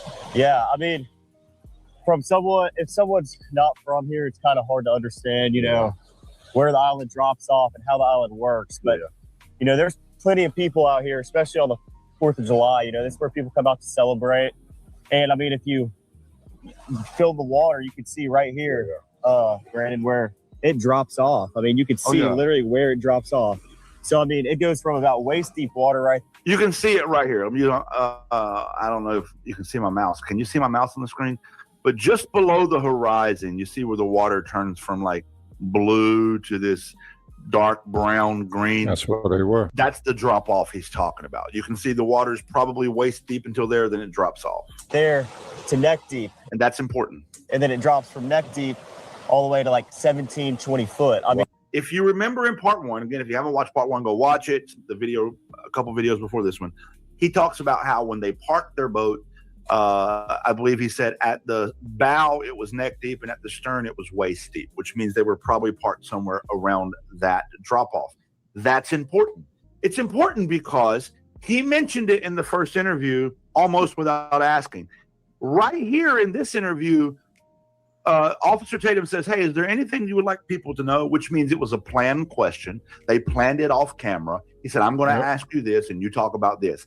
The judge, the mom judge, in my opinion, this is all my opinion, has said, we got to point this out. We got to point out that there's a drop off here. Point out the water depth. Point out how it goes from waist deep to neck deep. I'm going to tell you why that's important because I have a theory. But I feel like that they're scripting this just so we can get that information out in front of everybody. We weren't in a quarter mile out the island, and when we were leaving, and I mean, it was 30 foot of water. Yeah. So I mean, if we're walking towards the east right now, but if you walk down to the west, that's where the west tip of the island is, and that's where the current picks up very, very. When he talks about the current's very bad. And the northwest is, I'm going to show you exactly where they were located. This right here is a screenshot I took on my own computer from Google Earth. If you listen to the CETO call where they called saying, hey, we're taking on water, we're sinking, here's our coordinates. I punched those coordinates into Google Earth, and this is exactly where their boat was when they made that call. And according to the caller, which I believe the caller was Wyatt, the water was 31 foot deep at that moment. I used Google Earth to tell me how deep the water was. When I put this in, it said 25 foot. Doesn't mean that the caller was wrong. Water levels change with tide. So when Google Earth took this shot, It's the still water close might as have been fuck to the 25 edge feet there, right there. but when they were on it that day, it could have been 31 feet. But to me, it verifies that, yeah, where their boat was located at that time was about 30 foot of water. That's important because I have a theory. Very bad. People talk about the phone situation. I want to, because the way you articulate it, I just walked in the water with my pants. I mean, they're wet. And you can tell right away that if you're hanging out in the water, it doesn't appear, in my opinion, that you would have your phone on you. Is that typical for people to have their phones, or? No, I mean, so I'm not even gonna listen to this. Listening to him is boring because it's the same shit you're gonna hear in a second from the other part of the interview. Yes, we understand that if people are out in the water, they're not gonna have their phone on them. And Brandon Tatum is trying to debunk the thing where everybody's talking about, because the parents brought up, we had to go get his phone from his friends. We had to go get his phone from his friends. And so everybody's asking, why wouldn't Nolan have his phone? Brandon Tatum is trying to pretend like, well, nobody has their phone if you're out playing in the water. The question is, if Nolan Wells told his friends, I'm going to stay behind, y'all go without me, then even his parents believe he would have taken his phone off the boat so that way he has a way to communicate if need be. Doesn't mean that everybody's in the water playing with their phones. We get that. But he probably would have got his phone from you before you took off with the boat. Absolutely. Absolutely. What everybody's saying, to include his parents, is they don't believe Nolan would stay behind on the island without his friends and not get his phone back from them. So once again, Brandon Tatum is trying to debunk something that nobody's fucking saying. You're not doing anything to help try and resolve this matter. You are, in fact, making it worse, in my opinion. But now I'm going to show you something during this conversation they have. Brandon Tatum brings up Nolan Wells. I want you to watch what Warren does. This is, in my opinion, worth watching. This is the part I want you to really focus on, because he brings up Nolan. It's where people want to come out, hang out with their family and friends, and people. First of all, notice that cut. If you rewind this video 2 seconds, and you'll notice that there's a cut between the conversation they were having and this conversation that just started. In fact, I'll just show you myself because I need you to hear his question anyway. But there's a cut, which means one of two things. They had a conversation about what they're going to have a conversation about, so they can make sure it's clear, which means they prep the conversation. That's a theory. I don't know what happened. It could mean that somebody interrupted them filming and they had to cut it out. Could have been that Warren said too much stuff and they were like, I just cut that off. He went too long. It could be innocent editing, but it's worth noting the editing right before they bring up Nolan. This happens in part 1 too. If you go back and watch my part 1, there's a couple different edit cuts. I noticed that happened right around when they talk about Nolan. It happened again here, but watch. Hang out with their family and friends. And people say that you guys just left Nolan behind. I've seen reports of people saying that you just left him. I see reports of people saying that you asked him to get on the boat. You told him to get on the boat. He didn't. What's the truth in that? Well, Wyatt was having boat issues and the bilge wouldn't pump. So the bilge is basically a pump. Notice his breathing is really heavy. You can hear him in his speech. And it could just be nervous. It could just be nervous because he's talking about Nolan and this is a big case and it makes him nervous. He's only 18. It could be innocent, but it's worth noting is what I'm saying. It's worth noticing. That releases water from your boat when water comes in. So I opened the back hatch and there's water up to the batteries. And that is obviously not good. There's water almost coming over the transom, which is where your motors sit and which is the, by the stern, like in the back part of the boat. So did you see that? It stood out to me. It's almost like a nervous twitch. He pulls his shirt up. He's just so nervous talking about it. Obviously, we were in an emergency. The boat. Breathing, still getting. We're trying to save the boat. And stuttering. There was a cut there. He's right in the middle of telling you the story about the most important time, which is what happened to Nolan when you guys were leaving. There's another cut. There's another edit right in the middle. Didn't ask Nolan, or we just left Nolan. Nolan decided to stay on the island with the girl that he was with. And the girl is a witness to that too. Yeah. The girl's not witness to that. She's not. That's a lie. Because you just say, by the way, the part I just showed you a minute ago is part 3, so it happened after this. So they went out to the island and then they came back and did the interview. So in the interview, which happens after this, you say that she says in text, that's the last time she saw Nolan. So she's not witness to that. That's a lie. According to your own statement, that's a lie. Yep. Listen, I could do more of the part 3 interview and break down more of his language and show you more of his stuff. But in my opinion, what I've just shown you here and what I showed you in part 1 is the most important bulk of this information. What I gather from what I've shown you here, what I gather is a couple things. Number one, I do not believe that Warren has the best friend like brother relationship that he represented himself to have with Nolan Wells. I believe that's a misrepresentation. And anytime you misrepresent your relationship with somebody, that's deceptive, needs to be exploited. Number two, he contradicts himself multiple times when the timeline of the last time you see Nolan, where was Nolan when you left, he contradicts himself over and over. He says he saw Nolan last physically at 3 o'clock. Then he goes on to say that at 4:30, when Bart was about to tow them, Nolan was sitting by the boat with the girl. Number one, he said the water was waist deep by the boat, so I feel like you can't sit in it, but it could just be a figure of speech, so I'll let that one go. But how do you know that Nolan was beside the boat with the girl when you didn't see him because you said the last time you saw him was 3 o'clock? He also says that multiple friends said, come on, Nolan, come on, Nolan, come on, Nolan. And Nolan said, no, I'm going to stay behind. I'm going to stay behind. Even though in all of that, Warren himself didn't go try to persuade Nolan, who's his best friend, like a brother. Find that to be problematic. The girl, Katie, by his own admission, texted him and said, last time I saw Nolan was when you guys were leaving and yelling at him to get on the boat. I have a theory, and here it is. I'm basing this off of what I gathered from reading between the lines in these interviews, as well as all the publicly available evidence that is out there from what I've seen. This is my theory. So this is Horn Island Northwest Inn, and nobody's disputing that. That's where they were at on July the 4th. This is where the boat was parked, and then it got towed out to about right here. This is where the coordinates that I showed you earlier on Google Earth, this is where the coordinates put them when they made the sea tow call. According to Katie, last time she saw Nolan was right here beside the boat at 4:30. According to Warren, last time that he saw Nolan was beside the boat, even though he said the last time he saw him was 3 o'clock, he said at 4:30 when they were about to be towed by Bart, that Nolan was beside the boat with Katie, and Katie said it's the last time she saw him too. And Warren says Wyatt's the one that was screaming, Nolan, get the fuck on the boat, Nolan, get the fuck on the boat. So I would assume that Wyatt will confirm Nolan was right here as well. And multiple times throughout part 1, part 2, and part 3 of that interview with Brandon Tatum, Warren brought up how the water will be waist deep, then drop off, and then it'll be about neck deep, then drop off, and then it'll be too deep.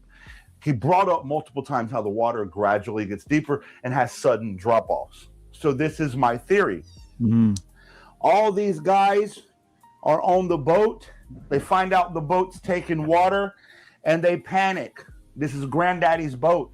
Can't let the boat sink. We'll be in trouble. My granddaddy will kill me. Let's get this thing out of here. They have a discussion. Hey, there's too many people on the boat. That's why it's taking water. Bart, the other friend, says, hey, if we tow it out away from the shore a little bit and get it into some deeper water, it may get that water that's on top of the bilge pump out of the way, and we can pump the water out and it'll be good. There is GPS data that shows this boat was in fact towed for a distance and then regained normal operations. So that's probably what happened. They towed it out a little bit, it got the water pumped out, and was able to resume normal operations and drive the boat back to shore.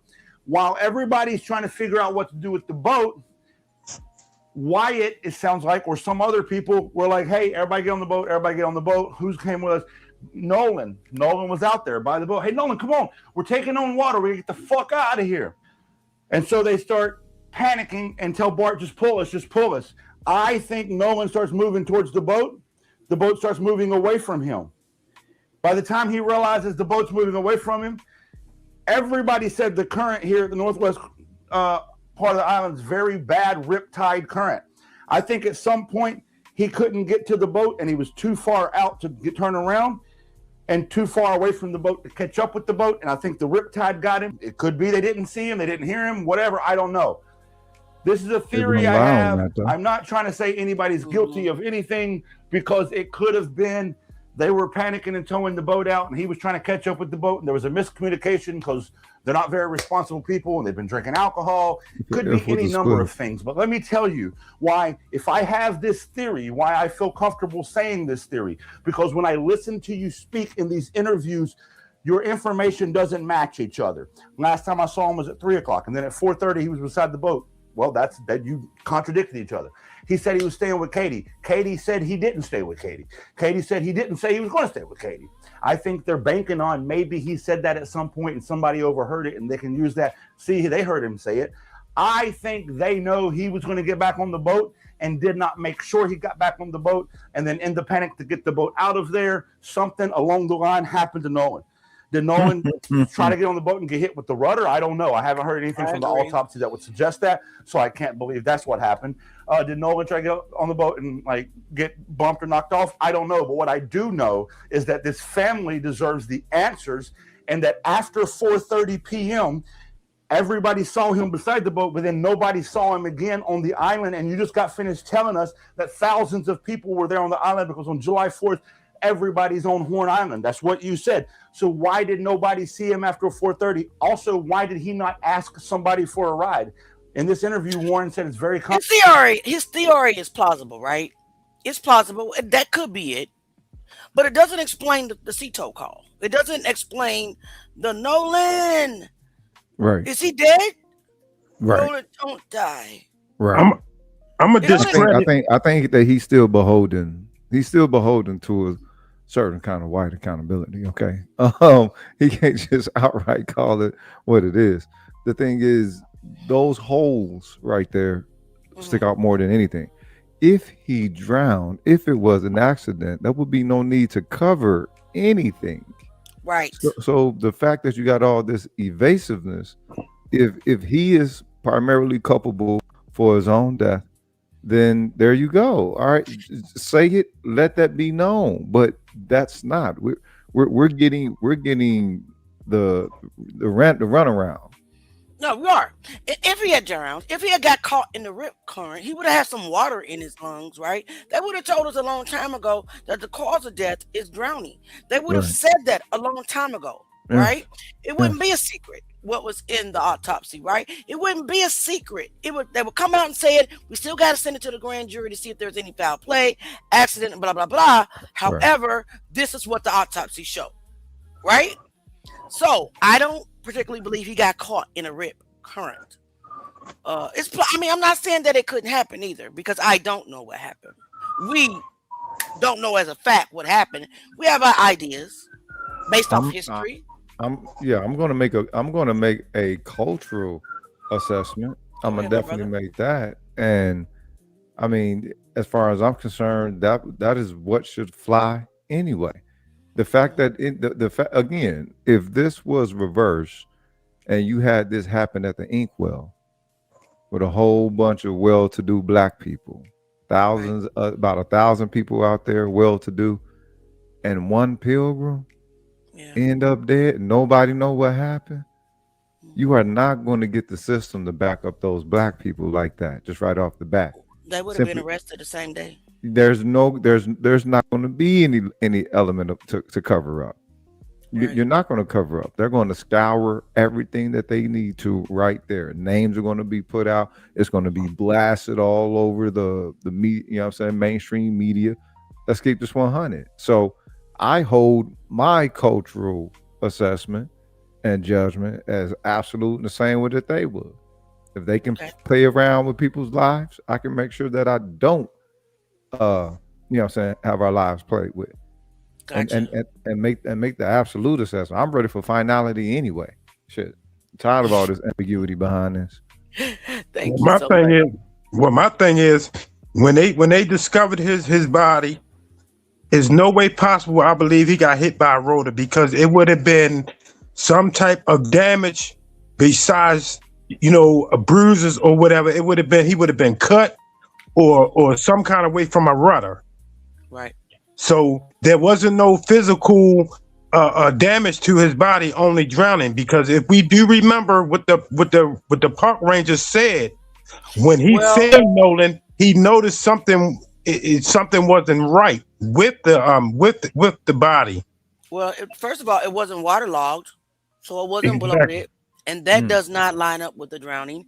Second of all, there was something not visible to the physical eye just by looking, but remember the independent autopsy noted redness The back of his neck. Right. So there was something, we just don't know what it is yet because everything is a secret. And then you notice something too. When they made the call, right?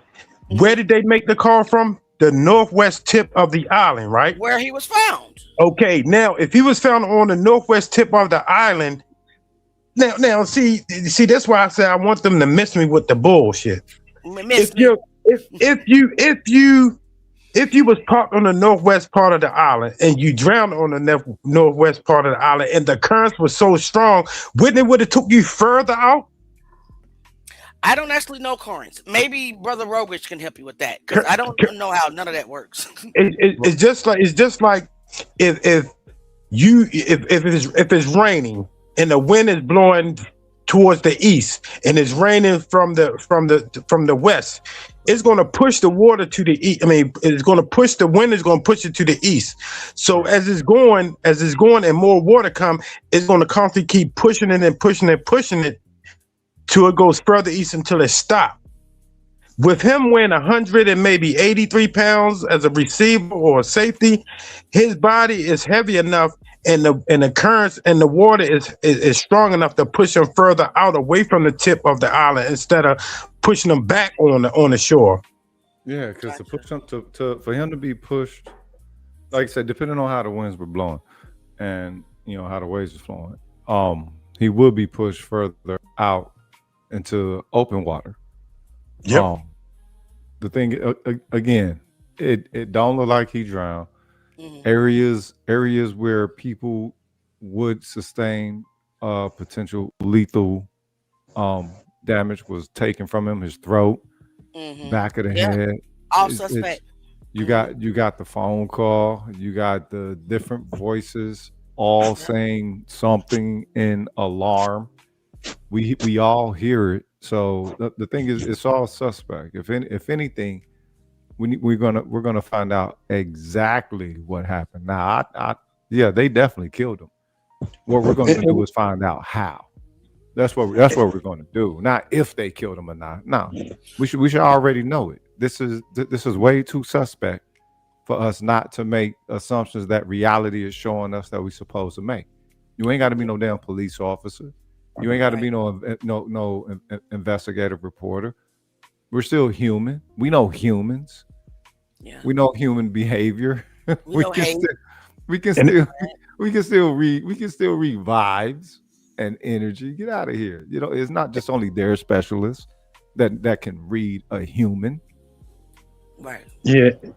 And it matches up. I'm gonna tell you, this matches up with a certain celebrity passing in the same fashion that they said he drowned. Is that, like I was telling y'all, I'm a moderator on another panel, and we're looking into a certain case, and it's almost the same exact situation. Who was the celebrity? If I may ask? Malcolm Jamal Warner. Oh yeah. We're right now we've been on that ever since it happened, and we didn't cracked it. We cracked it. You cracked it. We cracked it because at the end of the day, I'm just gonna give you a little tidbit on it. Okay. First, he was supposed to be found on the surface of the beach in Costa Rica, right? Right. But then reports say he was found brushed up against the coral. Make it make sense. Make it make sense. Make it make sense. And a famous show that always get to jump on everybody's story broke the case like they trying to break on Nolan Wells. Put it out there before they even had the information and got it wrong. Wow. But yeah. Rest in peace to Malcolm Jamal Warner. Yeah. That was a shock Angie to the B. world. Stone. And Angie, yeah. That was a Oh, shock. we on that case too. We didn't the panel that I'm on. This man then traveled to all the places that these particular situations. There you go. Paperwork. You talking about paperwork party? Yep, paperwork. Because I didn't want to say it on your channel. I don't have a problem with paperwork. We started from Young Dolph all the way up to right now. We doing the Malcolm. We doing Pimp C. We doing everybody's cases. Gotcha. And we on it. We found the missing links to people. I'm gonna put it like this. Do you know who Jackie O mother is? No. The girl, the girl from Wild 'N Out. I know who Jackie O is. I don't know who her mother. We found her mother. Okay. Did nobody know who her mother was? Nobody. We found her mother. Her mother is deceased now, but we found her mom. We found her other siblings. Okay. So when it comes down to, like I said, I try to think outside the box when stuff like this happens. And with Nolan Wells, it's too many discrepancies in these young men's stories. And Officer Coonbooger, he is looking for a political position somewhere. No, he gonna get it. He definitely gonna get it. He definitely gonna get it. Because he stands on the wrong side. Because when he made that statement about Sandra Massey, you don't throw water on a police. How do you throw water at a police when she's dumping it out? Right. He did try to justify that officer, the one that just got rejected, Sean Grayson, unaliving Sonia Massey. He literally got on the panel and on the news and on TV talking about she deserved to die, basically, because she had a pot of hot water. And he premeditated. You know the police premeditated it, right? Because what did he say? I will shoot you in your head. Shoot you in your face. Yep. He did just that. What did his family say? Man, look at here. I right now, they looking at it as they don't think it's right that he went to jail for that because she was wrong. But at the end of the day, video don't lie. Right. Well, no. That's what his family says. Okay. Yeah. Why does video only work for certain people but don't work for certain other people? Because they the ones who set it up to set up the surveillance. It's not set up for safety. It's set up for their control. It's set up for their dominance. It's set up for their gain. Right? Remember when these state-appointed mercenaries, y'all continue to call police, first started putting cameras on their squad cars and on their persons, then all of a sudden, you know what I'm saying, a black person ended up dead. Oh, and my camera just broke. The camera broke on the car and it broke on the person. So it's like so the thing is, it's not, we are actually the issue. The fact that we receive them as they present themselves, the fact that we let them continue to call themselves police, and we don't perhaps evolve that or devolve that. The same thing is dealing with these pilgrims. The fact that we don't set up our own cultural borders and lines of interacting with them, and you know what I'm saying, just for the sake of our overall preferred integrity. You know, because it's always seems like there's some kind of a slight that you have to avoid when interacting with them. There's some form of a marginalization that you have to avoid interacting with them. Yeah. I try to stay away from them folks as much as possible. I mean, look how they did Carmelo. We can clearly see on the surveillance footage that those boys, those thugs, went directly to Carmelo, and we can see that they literally attacked him first. But he's in prison. You know what? You said what I've been trying to tell people that's saying that he was wrong. My thing is, when we see the video way before them boys come up there, it wasn't nothing going on. They were sitting there talking, having a good time. Wasn't nothing going on. Then all of a sudden, the boys came up on the tent and went straight to him. Straight to Carmelo. My thing is, I believe someone under that tent either called them boys or text them boys, and they came. Eddie, the so-called fake friend Eddie did it. I said it, and I'm not gonna. I ain't saying allegedly. He did it. And guess what? You know, Eddie, and I'm just saying it as a joke. You know, Eddie and what's his name? Javon, the best friend of Carmelo, the black boy. That's Eddie, right? The one that Eddie is the one of Carmelo's supposed to be best friend. And who was the black boy that's supposed to be best friends with Nolan? Oh, Javon.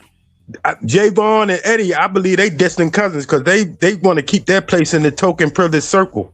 Because they turned that back on them. But the truth be told, is no way possible, because I still want to know if y'all remember he said he was going to get a ride with somebody else. Who was the somebody else he's supposed to be riding with? Which one are you talking about? Oh, you're talking about Nolan, right? Nolan. Now, right? Okay. Remember? Yep. Remember he said I'm catching the ride. I'm supposed to be catching the ride with somebody. Who was the person he's supposed to be catching? Can we confirm that he made plans to ride out with somebody else? Right. No. So it all goes back to you wherever you left him at, or wherever y'all was at on the northwestern tip of the island. That's where he was found. That it's mathematically impossible for a person to get drowned and pop up in the same position. Well, look, the thing is, if it's an accident, I want all of y'all in the chat to hear this. If it's an accident, people usually openly share exactly what happens with an accident. Usually it's a reflexive response to report an observed accident. Right. So all of this, Nolan could have, accident. It's like, all right, well, if that was the case, why were they so hesitant in the beginning? Usually people aren't hesitant to report an accident. I agree 1,000%. I mean, you don't. We got that far in the idiocracy where what I just said don't make sense, does it? Listen, shit. There's no reason to cover up an accident, especially when you already have skin color privilege. You know what I mean? They're gonna believe whatever you say. If it was an accident, you're gonna come out and say it was an accident. There's no reason to go to this extreme and extent to cover up an accident, especially when you already got the privilege. You already got the upper hand. Yeah, and then you lawyer up. It's like, wait a minute. If it was an accident, why would you lawyer up? Why wouldn't everybody be rushing to give their account with their good friend Nolan, their brother? Fuck. Well, see, I was in a situation when I lived in North Carolina where some guys got to fighting in a little bar, right? And it got out of hand, and it moved outside, and then they got to tussling again, and the guy was like trying to push the guy off him so he could run. And when he pushed him up off of him, he pushed him, and he fell back and hit the back of his head on the bumper of a car. Right. Okay. Boom. He was gone. Gene said he could have easily gone out of her door. He didn't have any business going into her house in the first place. It was premeditated. She's talking about Sonia Massey. It was premeditated, and I could clearly see that he was trying to escalate a situation that wasn't anything. She's right. She said, "Have a good night, sir. Thank you. I love y'all. Be good, be safe." Into the house. And he followed her in there. Right? Yeah. To me, he carried out a fetish he's had since probably he was a kid, a desire he wanted. Before he already knew he had a fatal disease. He already knew that he had cancer. So in my mind, in his mind, he's like, let me just do this so I can fulfill what I've been wanting to do, because I know I'm dying anyway. But he's a coward. Why do they always go after black women or elders? I don't know, y'all. It's always black. It's always either black women or black seniors. I agree. But guys, I've been on here for over 3 hours. Right. You know what that means. That means we gotta go. It's after 10 o'clock, and I gotta get into bed. So I want to thank Lanier for being on the panel. I thank you, Rogish, for joining us again tonight. Everybody, thank our panel guests. And guys, we will be back here tomorrow, same time, in between 7 and 8, probably like 7:15 or something like that. We'll meet back here tomorrow. I love y'all. I appreciate you guys. Thank you for everybody that came. Please hit the like button on the way out. And we are out of here. Meet us tomorrow. Justice for Nolan Wells. Truth Gang Anthem. Drop Truth Gang in the comments. Peace and love. We stand on facts. Salute. Thank you, everybody that was here. And if you haven't subscribed to the channel, please subscribe and hit the notifications button. On truth, no cap, no spin, no disguise. No, we see through every lie. We do pressure on them every time. Crush Truth Gang, never fall in line. No, I don't move out rumors, I verify first. If the story's shaky, I dissect every word. Peace and love, y'all. Check facts, I don't play with assumptions. If it don't make sense, I'm pressing the button. Independent mind, I don't follow the crowd. If the truth get buried, I'm digging it out. They be talking loud, but they stand on nothing. I'm building a case while they building discussions. No bias in my lens, I don't lean left or right. If it's wrong, I'ma call it on sight. Every claim get tested, every angle reviewed. We don't chase opinions, we align with the proof. Oh, what's moving on up, don't ride. No feelings in it, we won't prove. Standing 10 toes on the truth. Nope, we see through every lie. We do. Pressure on them every time. Pressure. Truth Gang, never fall in line. No shortcuts taken, we follow the trail. Even if it led somewhere people won't tell. I don't care who involved, I don't care who it hit. Truth don't pick sides, it expose what it is. Every detail matter, I'm zooming in from the start to the end. Where the gaps where been. If the timeline off, then the story collapsing. I'm bringing it up, I ain't letting it pass. We don't fold under pressure, we applied it instead. They be hoping we stop, we apply it again. 10 toes planted, we ain't moving for nothing. Truth Gang solid, yeah, we stand on something. It don't matter where it led, we go. It don't matter what it shows, we know. Truth ain't easy, but it's necessary. Truth over everything.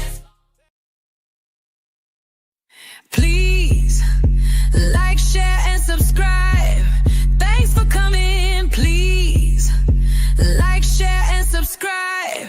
Come back again.